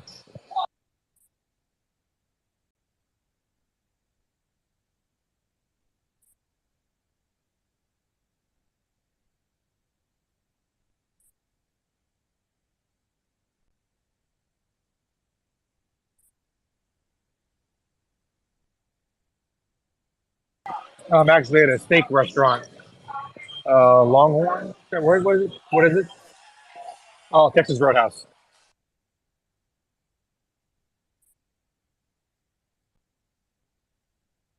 Yeah, I get those two confused also.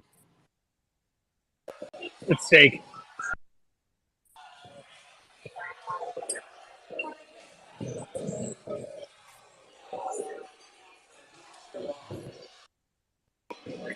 I also like saltgrass. It's a good one.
Hey guys, can you hear me?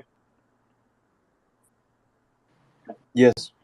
Hey, so I was wondering, I'm potentially going to get the hardware to do a validator, but I've heard many of you say that running one validator wouldn't be worth it, or running two validators wouldn't be worth it. What are everybody's thoughts on a single validator or just two validators? I don't have enough pulse to do 5 or 10, but I just wanted to know anybody's thoughts on potentially just running one or two validators. Okay, so the rewards you're going to get to be a validator, don't take what is on testnet right now as that amount. It's going to change. Richard tweeted yesterday, the day before yesterday, that the rewards are being evaluated. So like those are going to change. So don't worry if you're only getting like right now, like per day you're getting like 21 PLS per validator. Right. It'll be like a different number. Don't worry about that. Now, if you're running one validator, it's going to be more about securing the network and helping you yourself secure the network for your assets. And um, the 32 million PLS isn't a cost. You get that back. Yeah. It's only secured. It's only, you know what I mean? So you can't factor that in as a cost. It is money. It is a lot of PLS, but it's not like you're giving it away. You're like exchanging it for anything. You're getting it back. So the real cost is the hardware. So if you're running one validator, then you should try and get the cheapest setup you can that meets the minimum specs, right? So that you can keep your costs down. I know people are running one validator and they're just interested in running a validator here in the network, and like maybe they have a computer at their house and they're just going to put Ubuntu on it. I mean, I know a couple of people who did that, right? Yeah.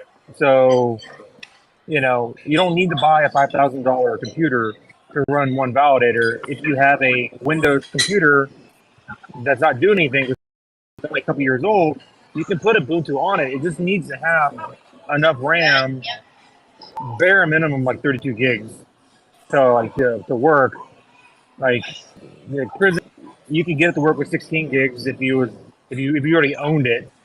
Um, with the understanding that that might not be enough RAM in the future, Mm-hmm. but even with 16 gigs of RAM, if you already own the hardware, then you could get Geth and Prism or Lighthouse to work with 16 gigs of RAM to get you started. Okay. And if you already own the hardware, then that's no cost for you, right? You already own the hardware.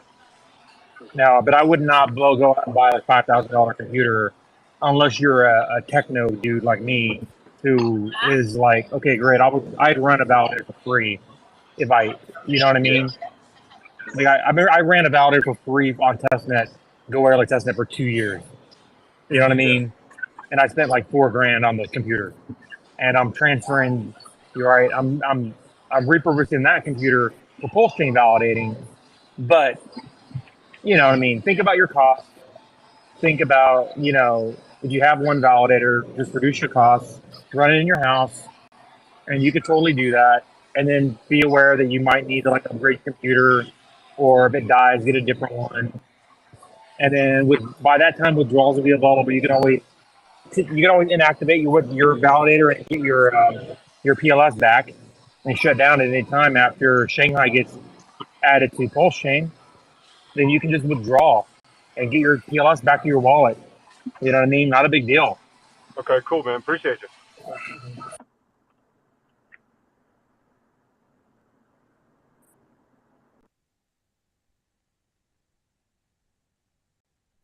And my biggest concern is I have people who I'm talking to. They want to run like 100 validators. They want to run like, hey, Hex Whale. Oh, I want to run 500 validators. I'm like, well, you're not doing that on 16 gigs of RAM. You know what I mean? Why don't you put your 500 validators on like a system that is like a lot of CPUs, that's new, that has, you know what I mean, that's gonna last for a few years, whatever. Like that's not the norm though, right? Like most people, like there's a handful of people who are gonna run hundreds of validators. Everyone else is gonna run like 1 to 10 probably. Yeah. So the hardware that David Feeder posted on the YouTube, the 4 terabyte Western Digital, the Nook, and the 64 gigs of RAM. That's for like going all out right there, or what do you think on No, that? that's a good setup. Even if you're running Aragon, that's a fine setup because Aragon takes 2.5 terabytes. So with that setup, he can run Aragon if there he wants. He can run all the clients. 64 gigs of RAM is what I run. It's what I recommend people run. If you're buying the system, even if you're going to run a couple hundred validators, 64 gigs of RAM is fine. To run Geth, you need 2 terabytes. To run Aragon, you need 3. So 4, right? Yeah. So it just depends on what you're running, right? Okay. So that wouldn't be overkill for just 1 or 2 validators, though. You're saying? No, that's like it's very close to minimum specs. Okay. For somebody who like you want to run like a couple validators, but you want to run it for like the next 5 years. Yeah. That's a fine setup. It'll work, hopefully, like unless a component goes down. But David, he's a guy that he could just go on Amazon, buy the part, put it back in, and then he's up and running like a day, right? Yeah. So there's that. Okay, nice. I appreciate you, man.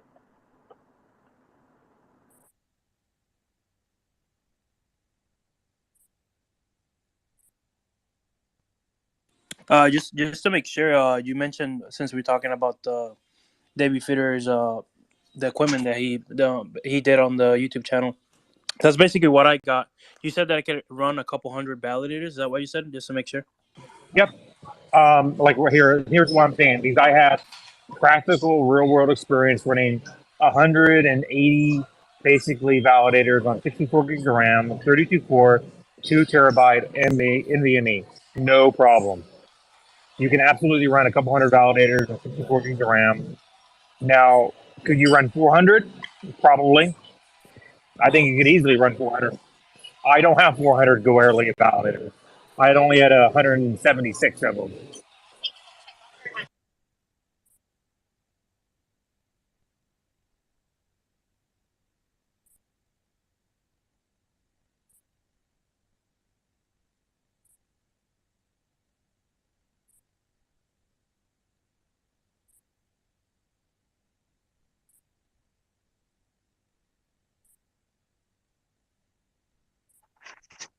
Hey guys, Gamma, thank you so much.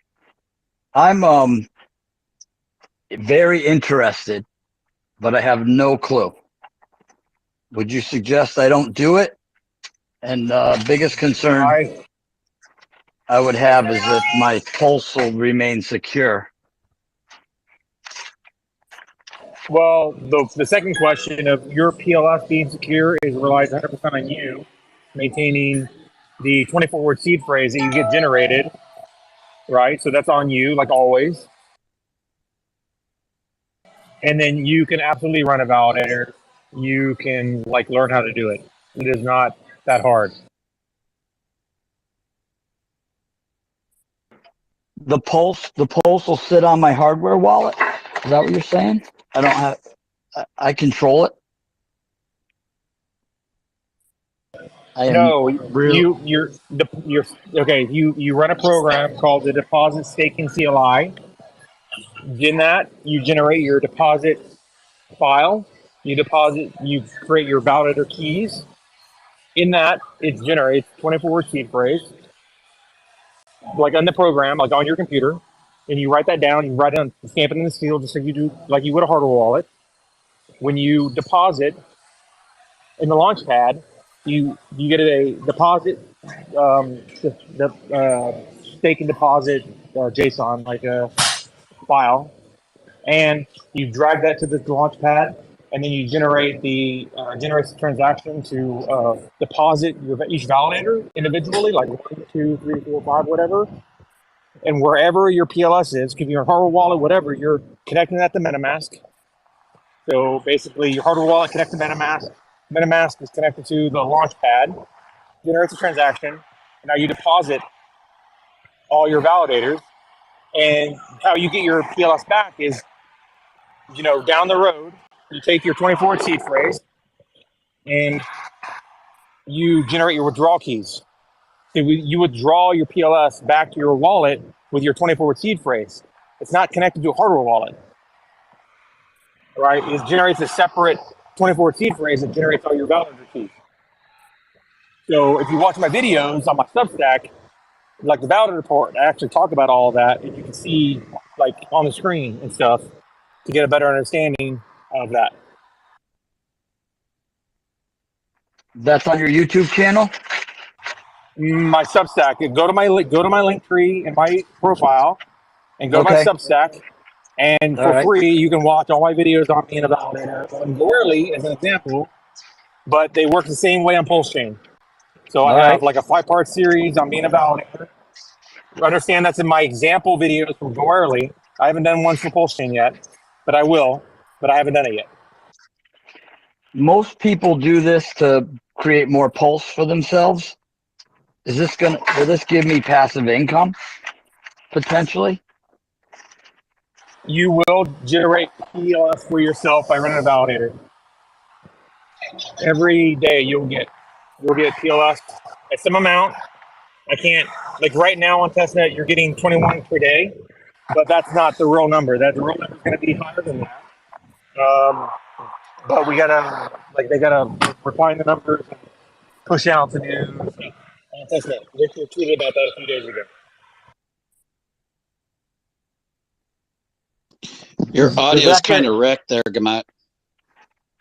Good morning. You can kind of assume or presume and guess that you're going to get about 6-7% returns annually. That's what they're going to target for to kind of copy Ethereum to. And your pulse is going to be locked in until they release Shanghai, and that's copied over. So you have to know that your 32 million pulse are there indefinitely. And Shanghai is coming, but whatever.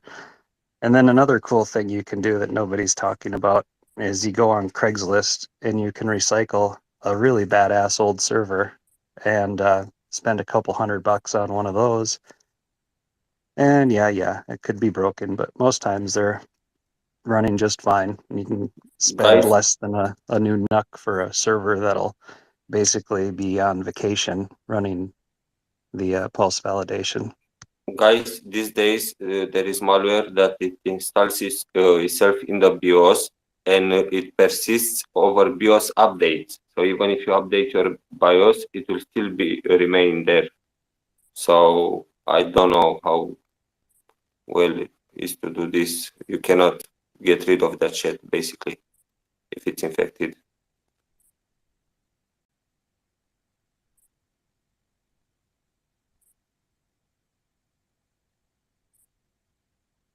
I was doing something else earlier, but did Gamma said that he has 176 validators?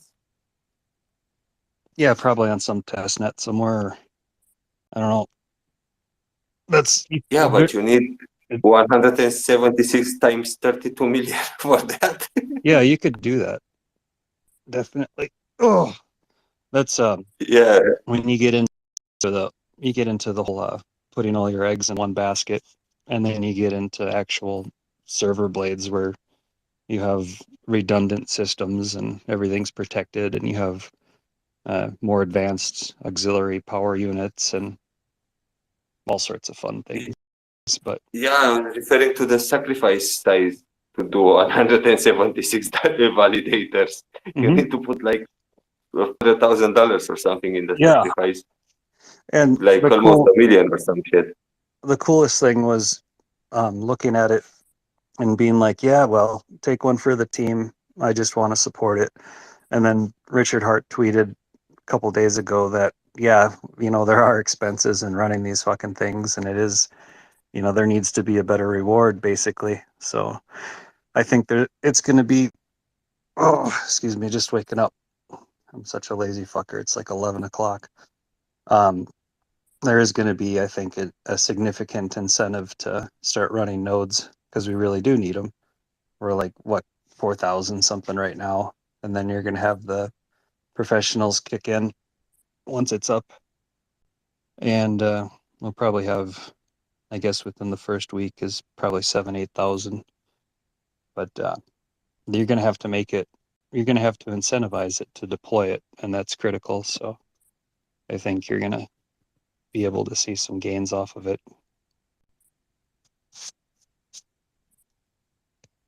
Yep.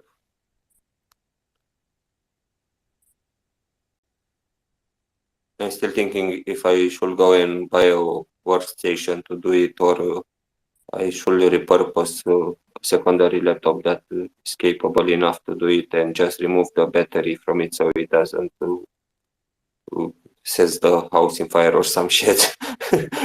Because I have like the ideal configuration on it to do a validator node. Dude, check out your local newspapers or classified ads or online ads or whatever. A lot of people in certain data centers or whatever, they have to upgrade for whatever reason. And they just want to get rid of the electronic waste. And there's hundreds of thousands of servers, at least in my country, and or I'm sure around the world, that are just sitting there, and they're for sale for a fraction of what they cost new. And they're running raids, and it's just unbelievable how powerful they are. They don't need to be. It's complete overkill for what you're going to be doing. And they're just sitting there, and they're cheap as chips. They might be a little noisy, but you can shove them in your garage and they won't give a shit. They're full-on commercial rigs. They pull a little electricity sometimes. A lot of places replace them for that simple matter that they pull too much energy, and the new systems are more efficient. But you're just running one blade, dirt cheap, a couple $100. Hit it with a hammer if it hacks up. In my country, even those units are very expensive.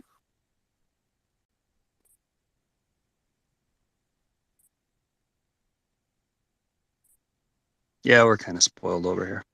All depends where you're at. Eastern Europe. Yep. There are people having businesses bringing the discarded shit from the Western Europe and selling it here for big money. Here, if you want to go and buy, let's say, a new phone, you'll pay more on it than in USA or in the Western Europe, even though the wages are much smaller than in the West. It's kind of a stupid situation. Yeah. My family over in Slovakia on my wife's side, they don't throw anything away. And they keep using everything until it absolutely doesn't break because of the expense of everything. Pretty efficient. Yep.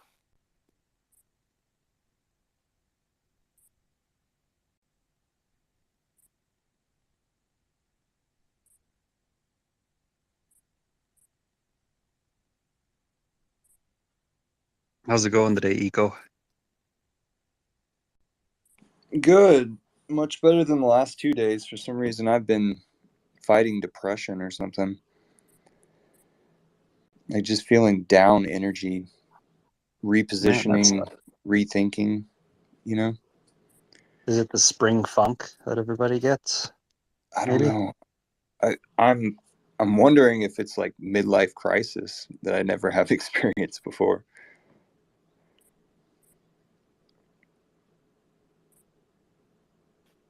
Do you have a real problem, or it's just something mental?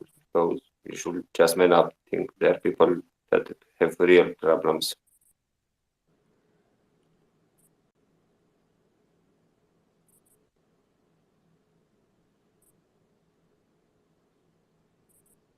Yeah, it's like a chemical issue inside my head, but the astrological people would say that we're in Mercury retrograde for a month.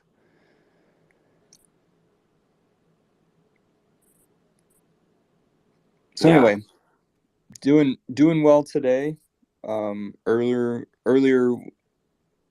Turtle was in here and we talked a little bit about hex postcards, and in that group we just got 3 ETH donated, so we've got a little bit of funds to think about what to do.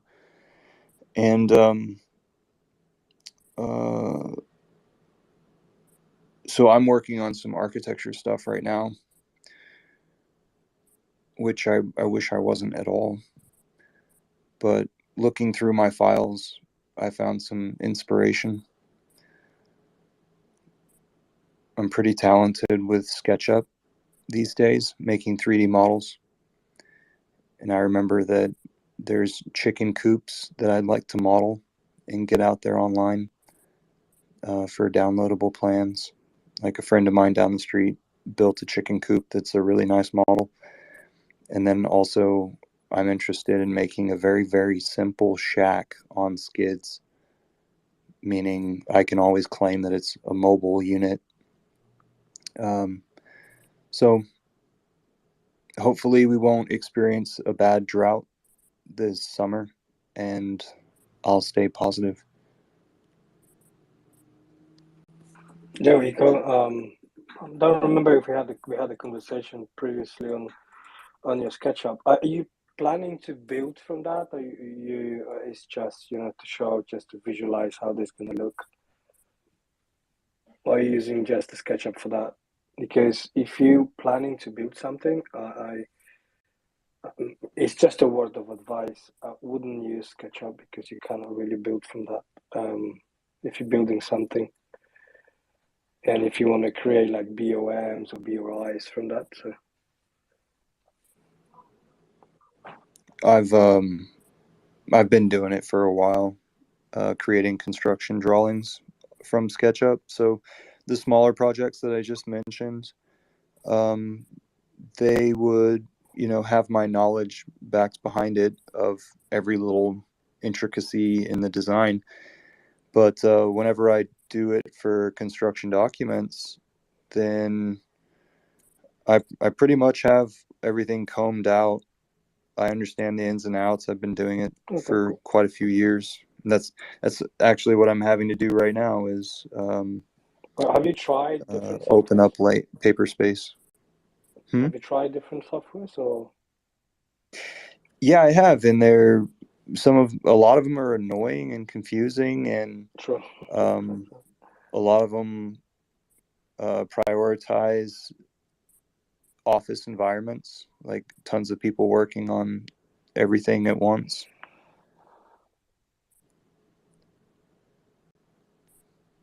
Oh, cool. Because if it's mainly construction drawings or architectural drawings, there is a couple of them out there that will be really handy for you, like super handy. So whatever you're gonna draw, whatever you're gonna put in there, like plumbing, electrics, whatever, is even you can create or BOI or BOM or even a proper scope of works. I've seen some crazy stuff in Revit.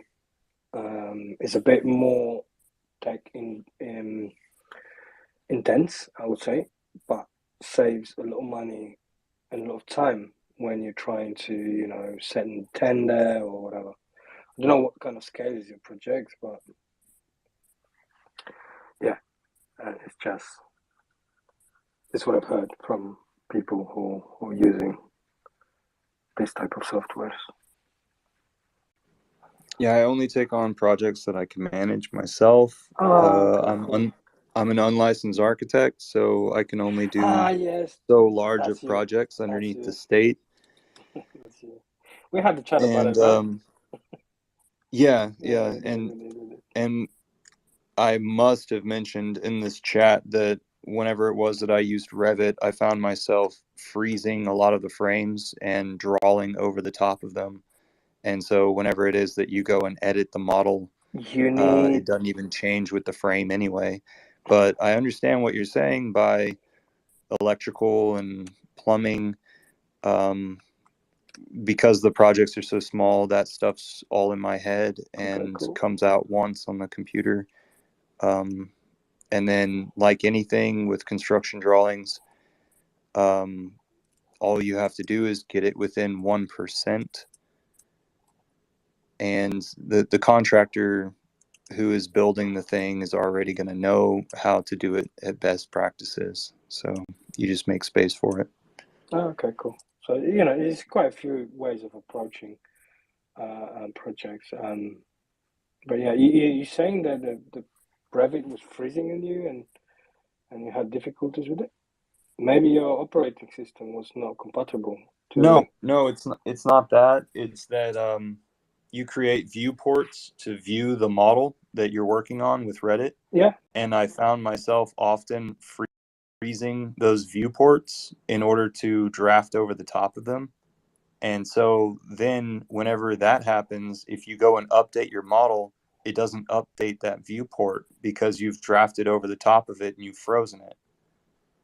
So it was there is that aspect of it, to where in SketchUp I just create representations of all the structural features and everything's there. Like basically this is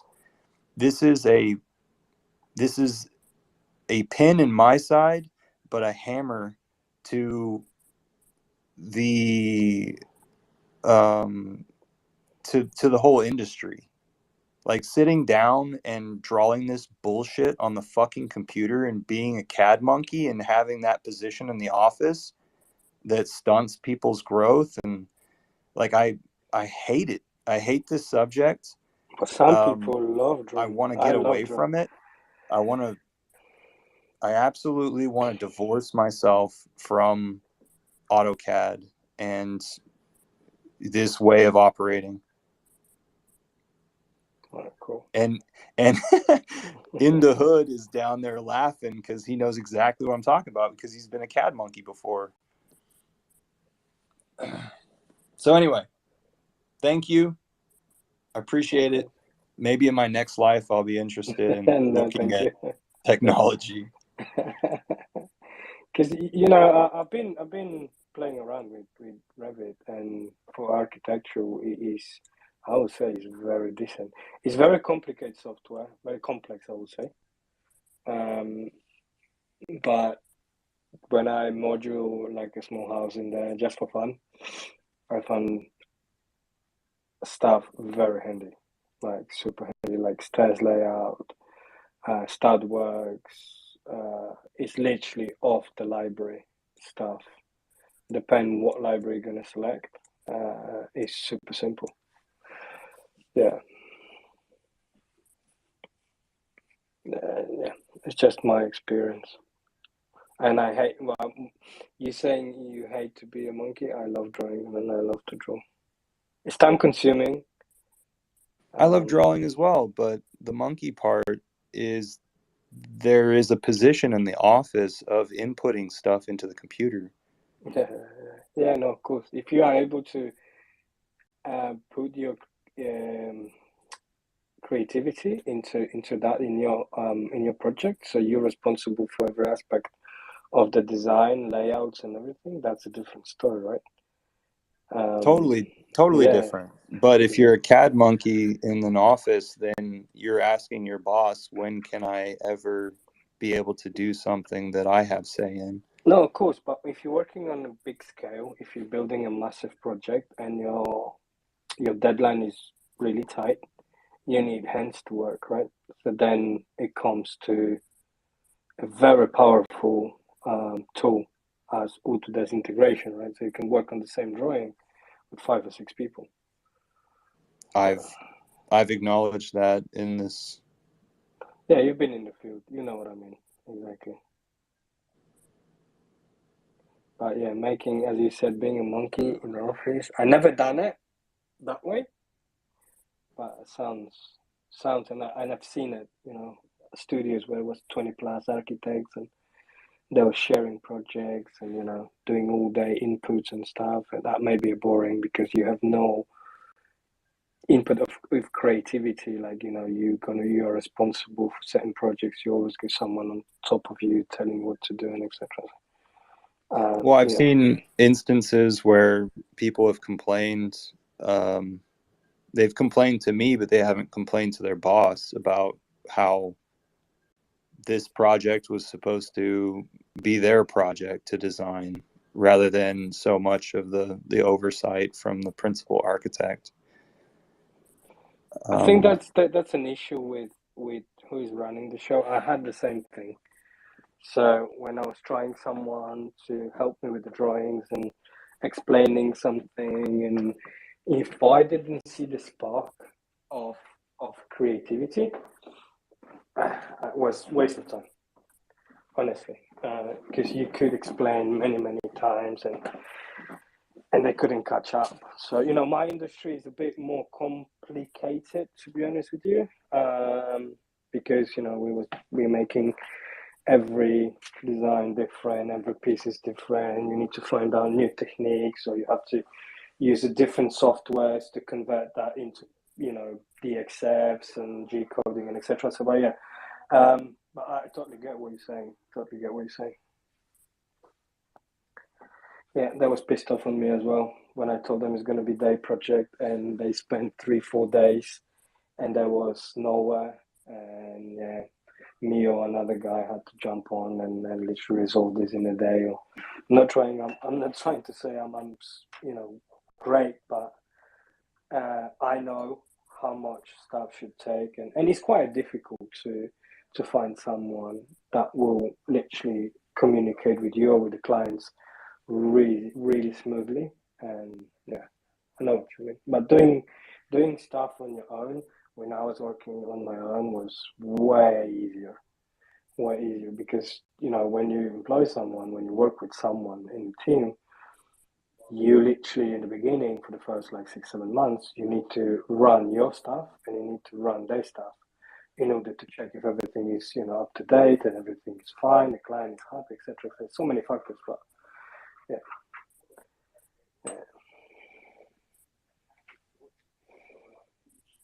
So guess what, Eco?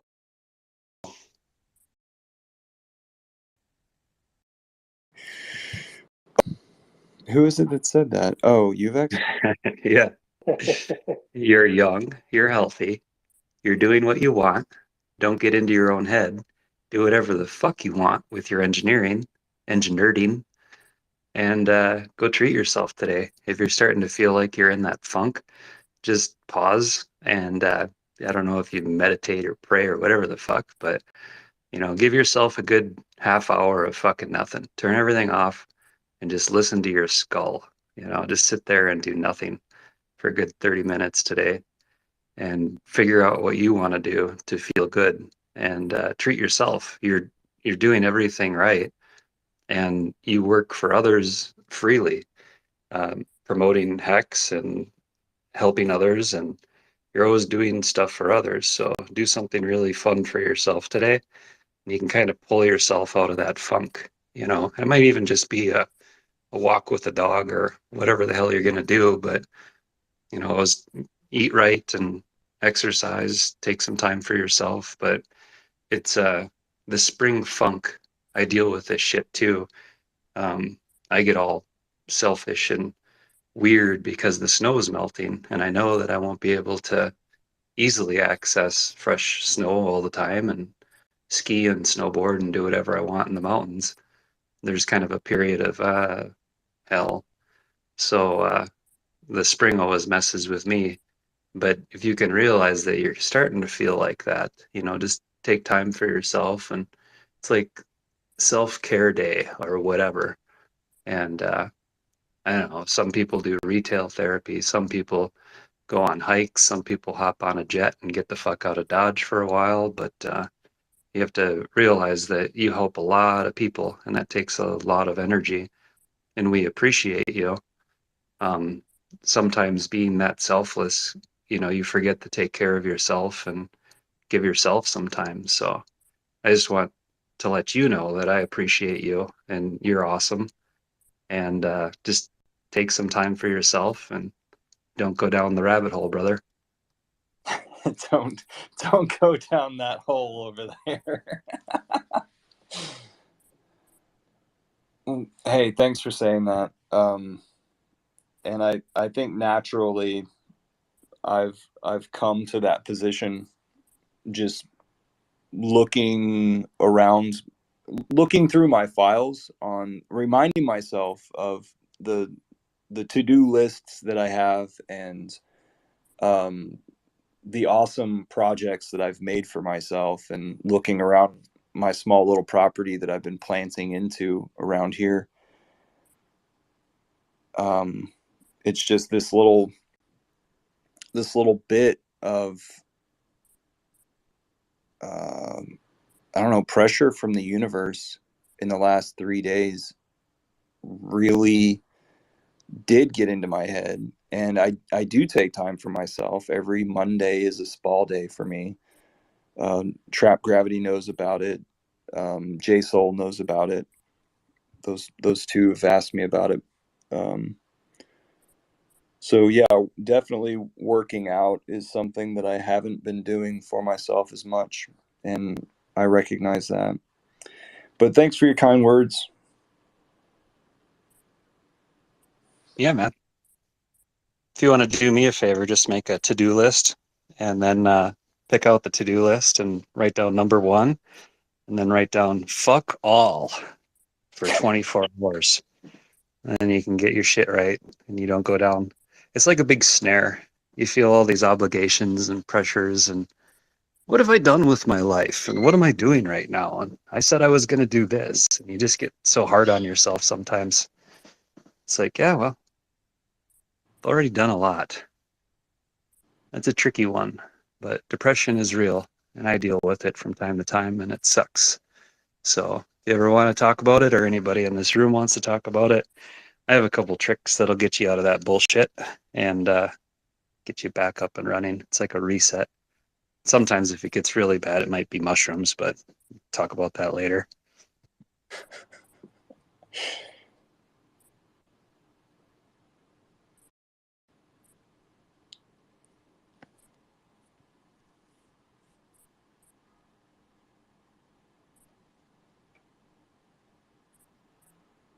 Go Hex.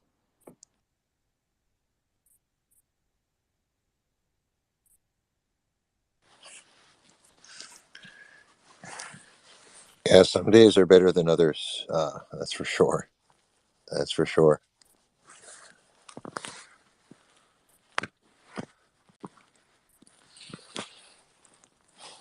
It could be a variety of reasons. You know, you could build, you're so active most often, and you have such high expectations for yourself. You know, some days you just really do need a break. And, you know, not as if you're not dealing with your responsibilities, but sometimes you just need a day for yourself, you know, for what you want and need. And that's just between you and your contract.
What's up, fuckers?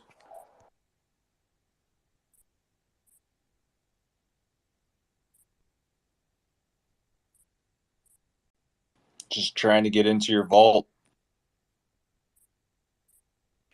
I really like that vault. Yeah, I know, man. It's, for you guys, I know especially Uvex is like, oh, I can do some crazy shit with that. It's like I can test some stuff. Do you know I what? can either be testing or I can hide. The gun room. Do you know who made the vault door, or does it have a name on it? Yeah, it does actually. You could pause the video and check it out. I don't know if the video is like if it's good quality or not, but like Yeah. I put the I don't know if it's just the lock, but I could go take more pictures if you want and show you. Oh, that's okay. I'll get it off the video. I was just looking at it on a phone earlier, so it's kind of Yeah, depressed, when you but- see the back of the lock with the numbers, like you see the little like circles. First of all, we don't know the code yet. Apparently, we have it. There's 3 vaults, like 3 big vaults with codes, and we have them. And they're like the ones with the turn knob. There's 2 of them with the turn. Yeah, 3. No, sorry, 3 of them with the turn knobs. No keys. And then there's a couple with keys. And then there's like so many fucking keys, man. I should have took a picture of the keys too, just to show you guys what I have to go. I have to go to every door, every key, and see which fucking key is in that door. I have to do that for every fucking door. Hey, here's an idea. Since it's just a big block concrete room, and there's basically, if you wanted to, I mean, obviously it's going to be super quiet in there. Couldn't you just turn that like into your sensory deprivation room where people could go in there, shut off the lights, and you just have a bunch of lounge chairs in there, and people are like going, "Man, it's dark in here. it's darker than a yeah." It's darker than a cold. We were thinking about putting all the washing machines and shit in there. Yeah, but then the problem is you have to run all the plumbing and the electrical to it. There's already electrical in it. It's the plumbing. You're right. I wouldn't be able to run that. Yeah, that'd be a pain but in the ass. We could. We could. It's easier to make a I just turn that into server room, gun room. You know. No. It's gonna be. Our goal is to sell that place, so we're gonna have to make it. Something. Wine cellar. A wine cellar? For a hostel, I see that. Like, I'm geeking out over it. I would just leave that thing the fuck alone, so whoever buys it can utilize it as such. Exactly. I saw that, and I'm like, fuck, I want it. I want that vault. That's exactly what we did, and we're turning it basically the place into like a massive house. So whoever buys it is, hopefully we buy it to like some mob fucking boss. They'll love it. Yeah. I went into a bank in. I don't know if it was Italy or Germany. It could have been probably Germany. Might have been Italy though. And there was you could see on the door of the vault it said Panzer. So, and I didn't realize. And the lady goes, "Oh yeah," she goes, "Panzer used to make tanks and vaults back in those days." I said, "Oh, so that's where they get the name Panzer." She said, "Yeah." She goes, "That's the name of the company. They made tanks and for military tanks, and they also made vaults." I said, "Oh, that's cool." That is pretty cool. Yeah, but yeah, Mercedes and Pfizer and everybody, they're still around. Yeah. Yeah. Wait till I show you guys the Spain, man. It's gonna be. I'm gonna flex a bit too. Did you post any pictures of the facade of the building, the outside? No. Oh, I want to see the outside. I want to see what kind of architectural style it has. Is it like 1970s style or 1950s? I think it's like 2000. Oh, it's a recent 90 something. If I'm not mistaken, 90 something, 96, 97. Oh, okay. The papers. So that's not too old. Everything in it is, we thought we could keep the central air system. It's old, outdated, everything. But I'm happy we could take out the central system because now we get to do a terrace on the top. That's something fucking top. Now, how far is that from the beach? That from the beach? little bit further, but Yeah. it's a 30-second walk from the port. Like you get out, turn left, and you Oh. see the port, so that you see the water. Oh yeah, where all the boats and stuff are. Yeah, Okay. yeah. It's the Yeah. downtown. It's called the Ribeirinha. But you're Mm-hmm. basically a 5-minute drive to the beach. Oh, that's cool. It's basically like the downtown. Bueno. Like right Mm-hmm. around the corner, I have the CTT, I have the banks, I have Santander, there's Millennium, BPI. The city hall is Okay. like 2 fucking streets down. So it's yeah, it's a spot, man. Yeah. So was your plan only just to like refinish the floors and the walls and the ceilings and everything, but was your plan to do some kind of like I don't know, in Danish it's called indretning. Well, just think about it like this, man. You'll understand the plan like this. We bought it. It's worth 400. Estimated value currently is at 800. And if we redo it, it's going to be worth 2 million. Doesn't matter what there's a business, just redoing the place. Yeah, yeah. It'll be worth 2 million. I get you. Yeah.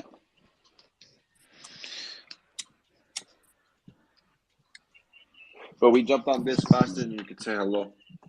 It was out for like 30 minutes. Took it right away. They freaked out. They never seen first client, first. Like we've been so fast and they've been so slow. It's kind of better for us though. Oh. The way things are going with the licenses, it was good. Saved us 3 months with them. Right. Would you say that the building department and stuff there is pretty active and they move fast at getting approvals and stuff through? No, absolutely not. The Really? architecture even warned us. He's like, yeah. It's like, you want this in 2 months? He's like, yeah, try 6, maybe 9. I'm like, okay. So. Okay. Yeah, I was told that there's some really weird, building things that go on in Italy too. That's kind of janky. Yeah, but Yeah, Italy's it's even worse. really Italy, sketchy the mafia will walk the in. way they've split Italy, their. the mafia will walk in and be like, it's our building now. And you'll be like, okay, you're gonna buy it from me? No, it's gonna stay under your name and you're gonna pay for it, but it's our building now. And then you're gonna say no, and then be like, okay, cool, we're gonna kill you. Someone else will buy it. Okay. Yeah, that's what everyone says. But that's how it works. Like when you speak to like immigrants there, and they'll complain about gangs, mafia, and the government. It's never heard of like that. they specifically say that you're just like, you have to worry about the gangs, you have to worry about the mafia, and you have to worry about the government. So the government is actually last on the list, huh? Well, the bureaucracy is the least of the your worries. government get rid of the gangs. The government can't do shit. Okay. The government can't do shit. Bro, the mafia is the mafia, bro. They can't do nothing. They run everything. Yeah. Go a little further east and you just pay your tax toll to the mafia, and that's how you get things done through the government. No, it's more like the people in the city don't fuck with the people, man. It's like, like there's laws, but people in the city know, like, you just don't fuck with those people. It's like that. It's like that almost everywhere. Scandinavian countries are a little different, they more civilized and such.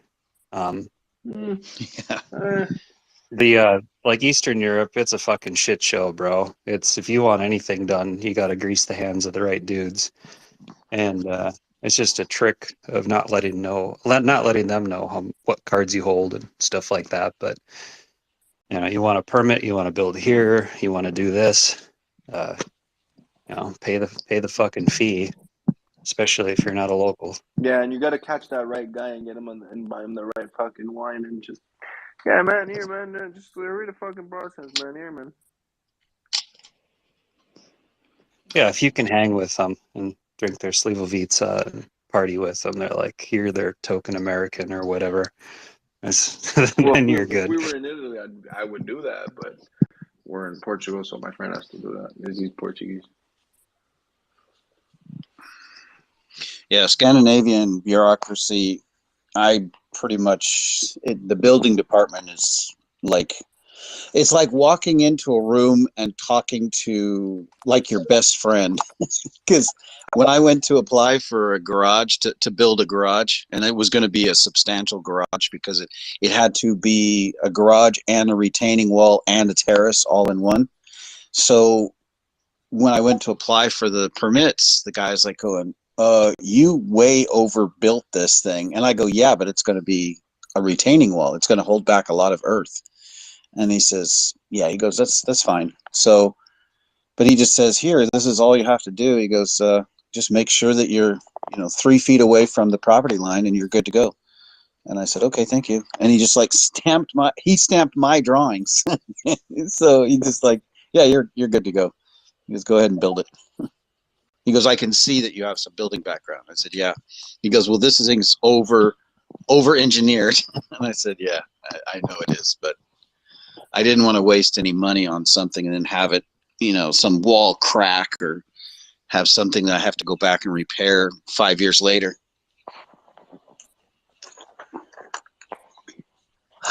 So, yeah, but the building department's really easy to get through. They're very cool.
Actually, EcoBuild, since you're an architect, actually, you would be loving the process that we're doing right now with the architect and what he's doing with the building. He's going to open up the first floor. We're going to get some of the sunlight to go into the basement. You'd be pretty interested. Maybe send you some of the plans just for yourself. I don't know. Let me know. By the way, Eco, you there? If you have a simple way of showing me, yeah, I'd be interested in seeing. Yeah, I'm here. Yeah. Oh, yeah. Okay. Cool. How much do you think architect?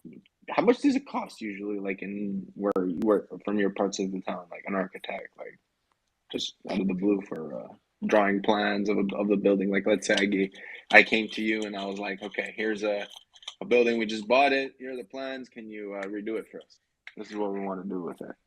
How much would, and then you would have to get all the turnkey service, right? So the licenses, the this, talk to the city, get everything.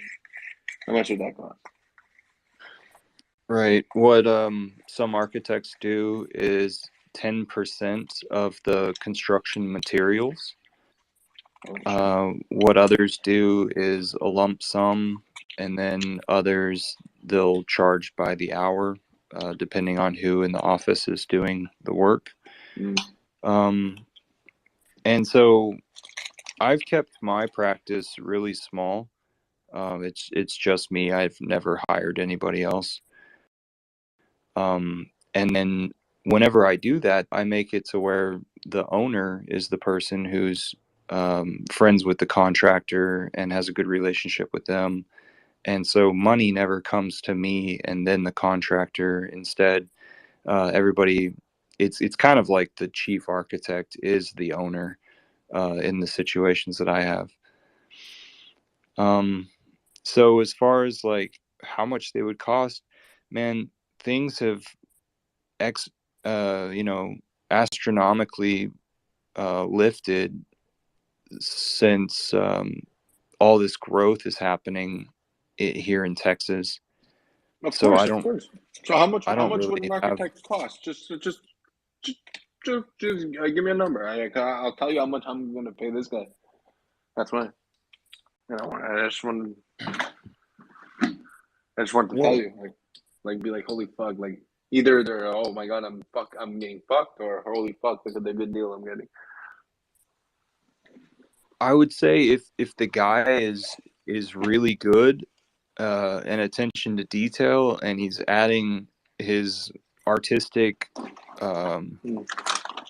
artistic personality Touche. to it, and there's some craftsmen involved, and he's overseeing everything, I would just say $60,000 on your 3-floor, 4-floor You want to know how place much that we're you're paying him? renovating. You want to know how much we're paying him? You're probably paying them like 8.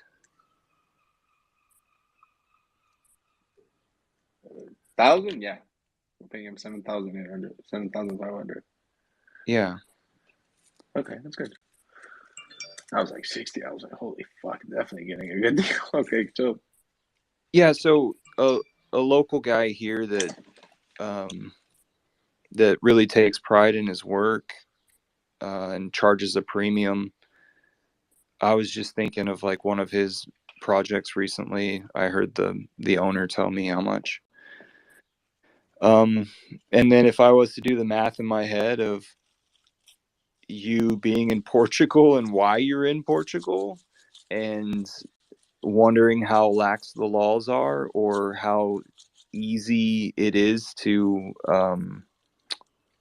draw up plans for renovating a space like that, then that's why I guessed it, pretty spot on. pretty fucking good, man. But yeah, that's how much we're paying about. And we brought it down too. So Hey, that's wonderful, because you say that's to turnkey, right? yeah, exactly. He's doing all that. That's He's getting us all amazing. the lights. Yeah, that's what I was thinking too. Perfect. Imagine, in my head, we were looking at each other like, man, can't we really find someone? Like in our heads, we were expecting like a 5-digit number for an architect, But is he really going to follow through now? He has been. He has been thus far, and you've Yeah. seen recent projects of his? He haven't seen them, heard of them, got referred by someone to him. Okay.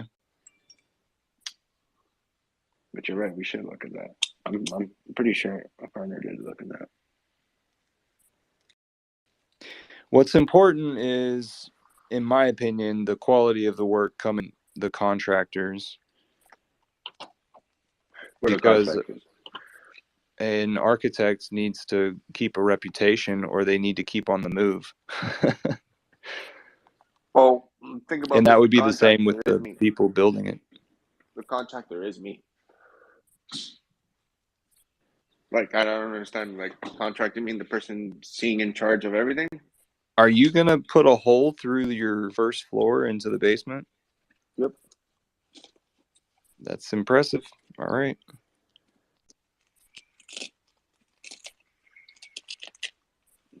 Oh, you mean the people to actually do it? Yeah, no, probably not me with the machines. Yeah, definitely not me. But like, am I going to be there? Yeah, of course I'm going to be there. Overlooking it and getting people contracted to do that. Isn't that the contractor? Yeah, so it's a hierarchy, and typically it's the architect who corrals the contractors to then go off of their plan and create the 3 dimensions. Okay. And so I'm just thinking, like, if it is that you have a construction person that is, you know, working underneath the architect to get the work done. You know, can those people be trusted? But if that's mostly you, Mostly, awesome. yeah. It's gonna be me, like taking care of everything, making sure the material's there, picking up the material, making sure the workers are there. So even though you're going to sell the property, it would be really nice if you make sure that you have some final construction documents after this is all said and done. Like, you mean because like things might change over what? time. Like you submit something to the city in order to get a construction permit, but Yeah, however, whenever exactly. you're in the middle of construction, things might change. But make sure that you get an updated final plan after everything's all said and done before you sell it, so that it can stay with the property. I like that. I'm gonna mention that. It's good to know, man. I'm gonna definitely at that step too. Definitely will contact you for information for sure. That way, in the future, whenever they want to remodel, then they have something good to go off of. It saves them money, but it also keeps them away from making any huge errors. I understand what Because you're saying. you've probably got concrete beams. It looked like a lot of concrete was All used in that concrete. construction. So, It's all cement, man. just making sure that everybody understands where the structure is. Yeah, like the plans, like because there's new plans, there's old plans. The bank obviously did their own structure, like they did their own what's the word, modifications, because in the original plan you saw the building is made a certain way, and the bank obviously edited it, so yeah, but yeah, I'm pretty sure we have to have that. I'm pretty sure. Yeah, it looked like it wasn't a bank first, because in that it video wasn't. you had to go to a narrow hall and a narrow stair in order to get down to the vault. So it didn't seem like it was that spectacular of a bank No, atmosphere. they redid the whole downstairs. Like, even we could break everything downstairs because nothing's all made in a way where we could break everything. Are you Cool. utilizing the marble? Was it? Yep. Anything. Are you marble. relocating it? No, the marble, we're keeping it exactly where it is, most of it, because it's fucking intact. Sweet. Intact. It's just the stairs. The stairs, which is like nothing, is the only thing that's like not intact. But that we're laughing. Well, actually, I can't say that. There's maybe like a couple square meters that we might have to replace if we do. If not, I don't know. But besides that, it's super good condition. Everything. Not gonna lie.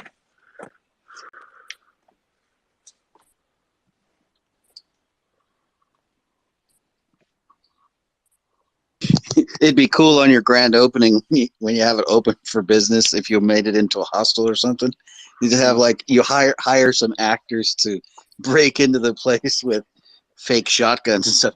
This is a fucking robbery. And they're like, and then they look and they say, "This is not the bank anymore." Oh shit! I thought this was a bank. Vault. We've been You said it casing was this a place for bank. months. No, it's a hostel, you dumbasses. Yeah. We've been casing this place for months. There's a lot of activity. We thought you fucking were gonna put some money in this place. What do you mean you got the old plans? Well, this is why people should have plans of the building. Yeah. Where you just jackhammer a big ass hole in the ground in the vault and make a tunnel, make people think, yeah, this bank was actually robbed by a bunch of tunnelers. Oh my god, that's actually a good idea. Make it like a little attraction. Yeah. Yeah. That's not stupid. That's fucking good, man. This is a fucking robbery! Everybody! Get on the fucking ground!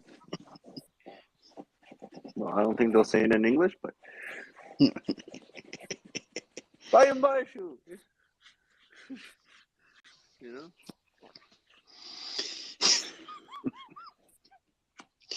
Yeah.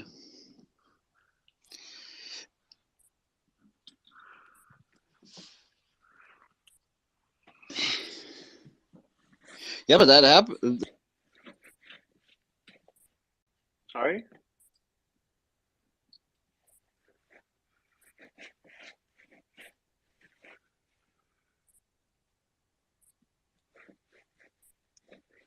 Yeah, I think he just fell off.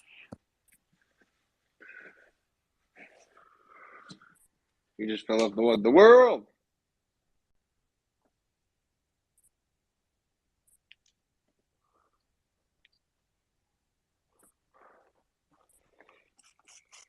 Calling in Donald. You won. You need to claim it in 10 seconds. 10.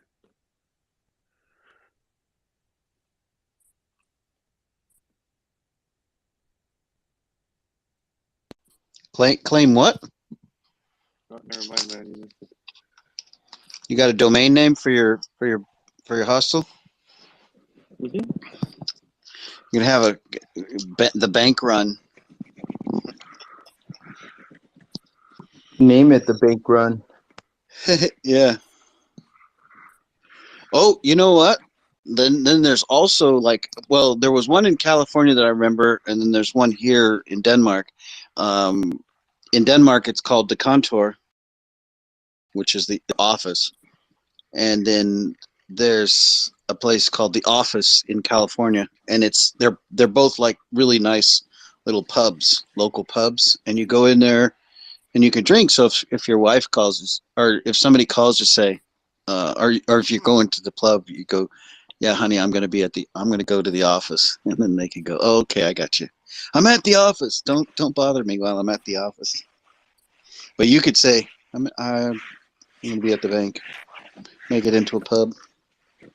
Pubs require a lot of management, though. That's the only problem with pubs, restaurants, and hotels. They require so much hands-on management.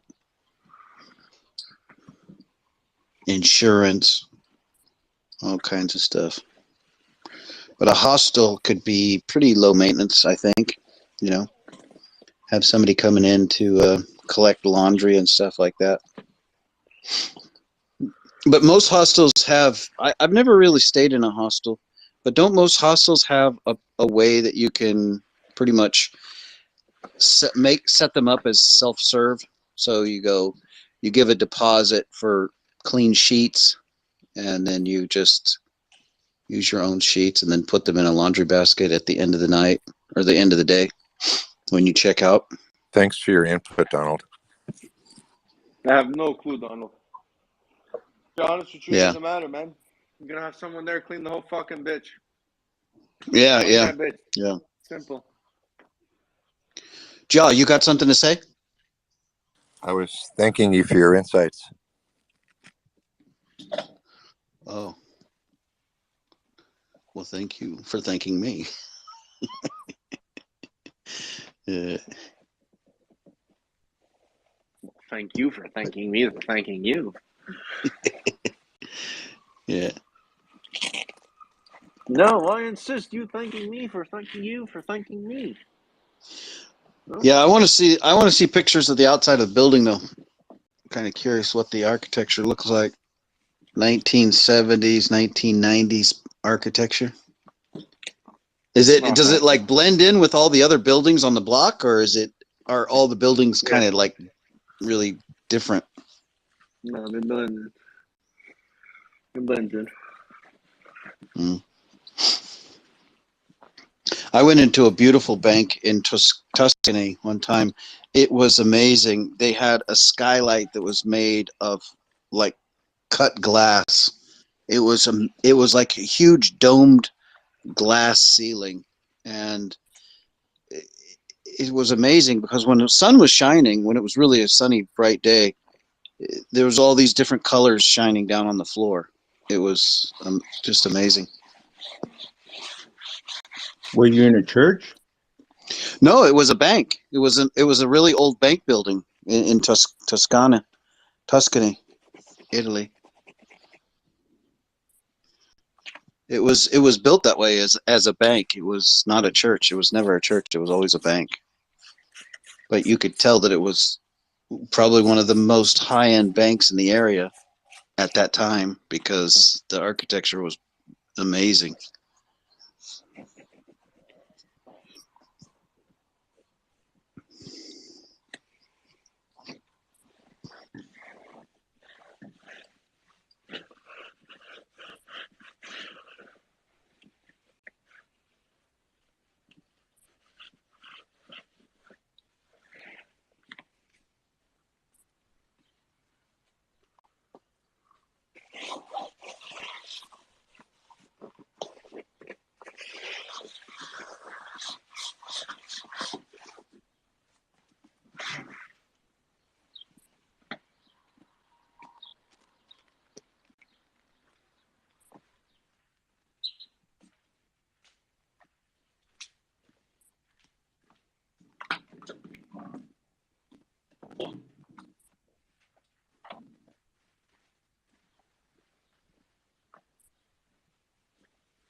Dude, that tweet you put up in the nest is awesome. Who, me? Into Hood posted the Pulsex Hopium. Yeah, I saw it. I thought it was pretty cool.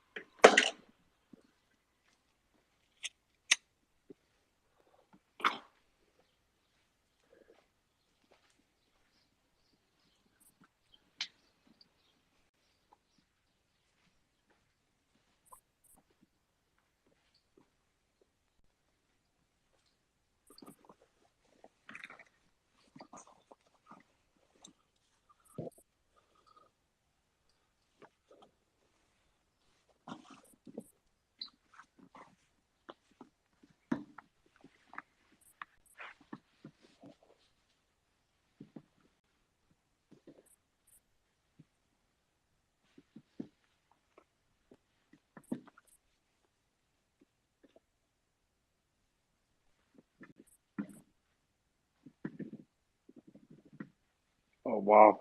Oh wow. Oh, this chair's gangster.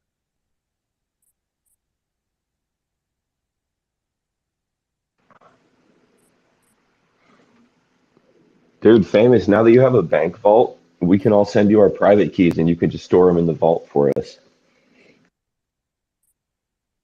$1 million. Yeah, we'll just pay a monthly fee and you can keep an eye on our keys. It's like, why don't I just do crypto for you at that point, man?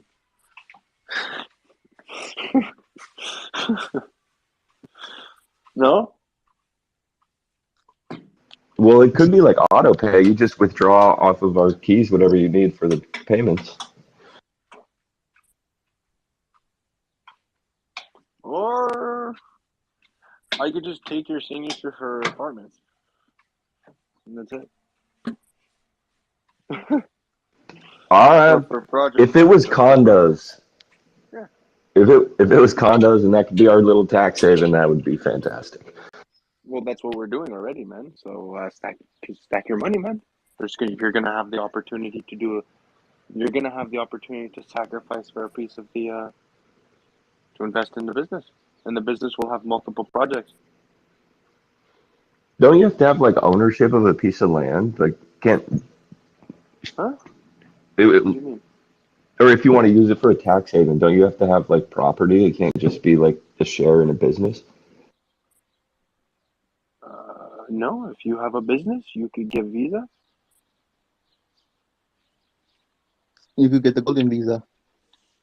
Yeah, they Well, give I you a don't know. golden. Maybe they're like, If you provide, first of all, if you provide a business, then you're given the visa, the golden visa. And because we would be purchasing $2 million in real estate, everyone in the business would get a golden visa because it's over $500,000 of investments. But I'm about, yeah. But regardless of the tax haven, you really wouldn't want like the ROI. It's like I don't understand why people are always so obsessed about taxes. It's like, and they're not more like the taxes is an option, right? There's always a way to get around it, but I think the money and the ROI and the ROI and how the business would be a six-figure business with $2 million is, and we would own the property, obviously, right? It's not like the $2 million is gone. You still own the properties. So in 5 years, we could yeah, I'm just not liquidate the really business. stressing off the taxes anymore. There's a lot of tax benefits for having your own business or your LLC. Yeah, so it's good. Yeah, and you can have that here too. But there are other places in Europe that allow really, really cool things. So it's not an issue, meaning like taxes is like shouldn't be the first priority. I think you should be worrying when you do make money. You know what I mean? Unless you already do make money, then I would just tell you to go to Dubai. Bye, bye, bye, bye, bye. Man, I think I'm gonna move. Washington State has no state tax. I didn't even realize that, but it's really not too far from where I'm at now. So I think I'm just gonna cross the border and move to Washington. No state capital gains tax in Washington.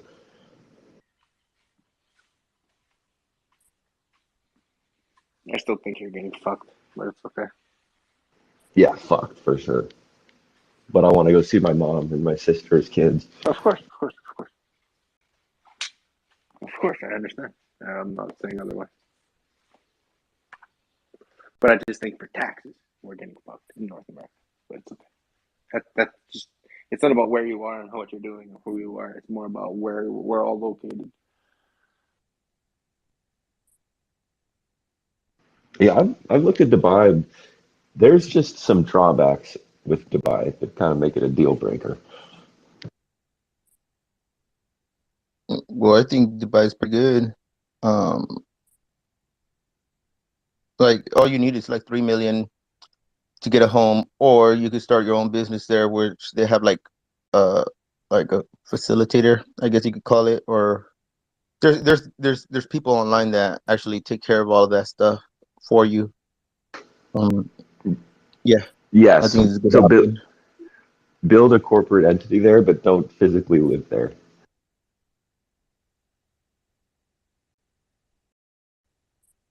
Yeah, you could do that.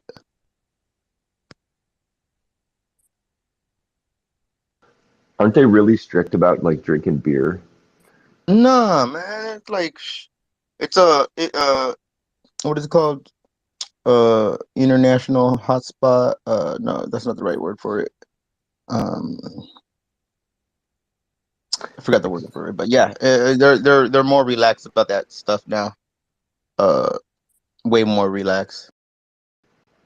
I heard it was dry and there's no alcohol, and some hotels get away with it, but technically you can go to jail, and if you smoke a joint, they'll throw you in jail. Nah, man, that's like old news. Yeah, you like, I don't know where you're trying to live, but like if you're trying to like live at the Palm or whatnot, yeah, they have all that. They have everything there.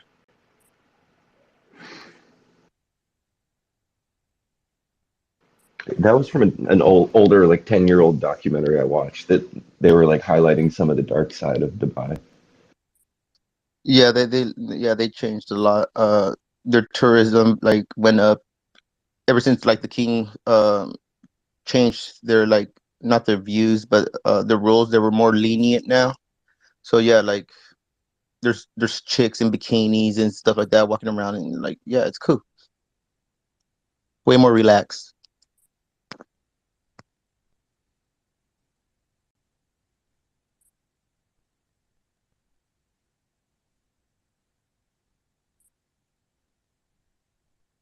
Dubai's on my list. Like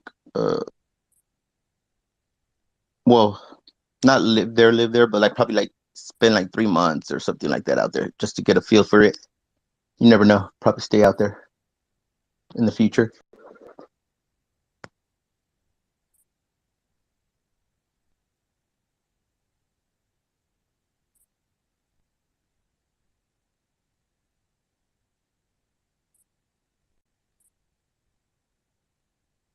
They got these like um I I guess you could call them like boathouse or houseboat, but they got these houseboats. They're awesome. They're like 3 million.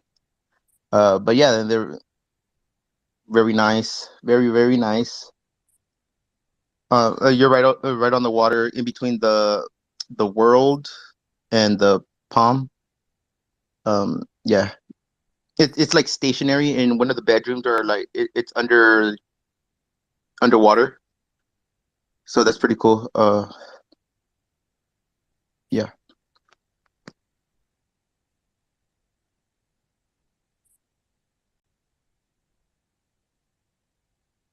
mansions on the at the palm.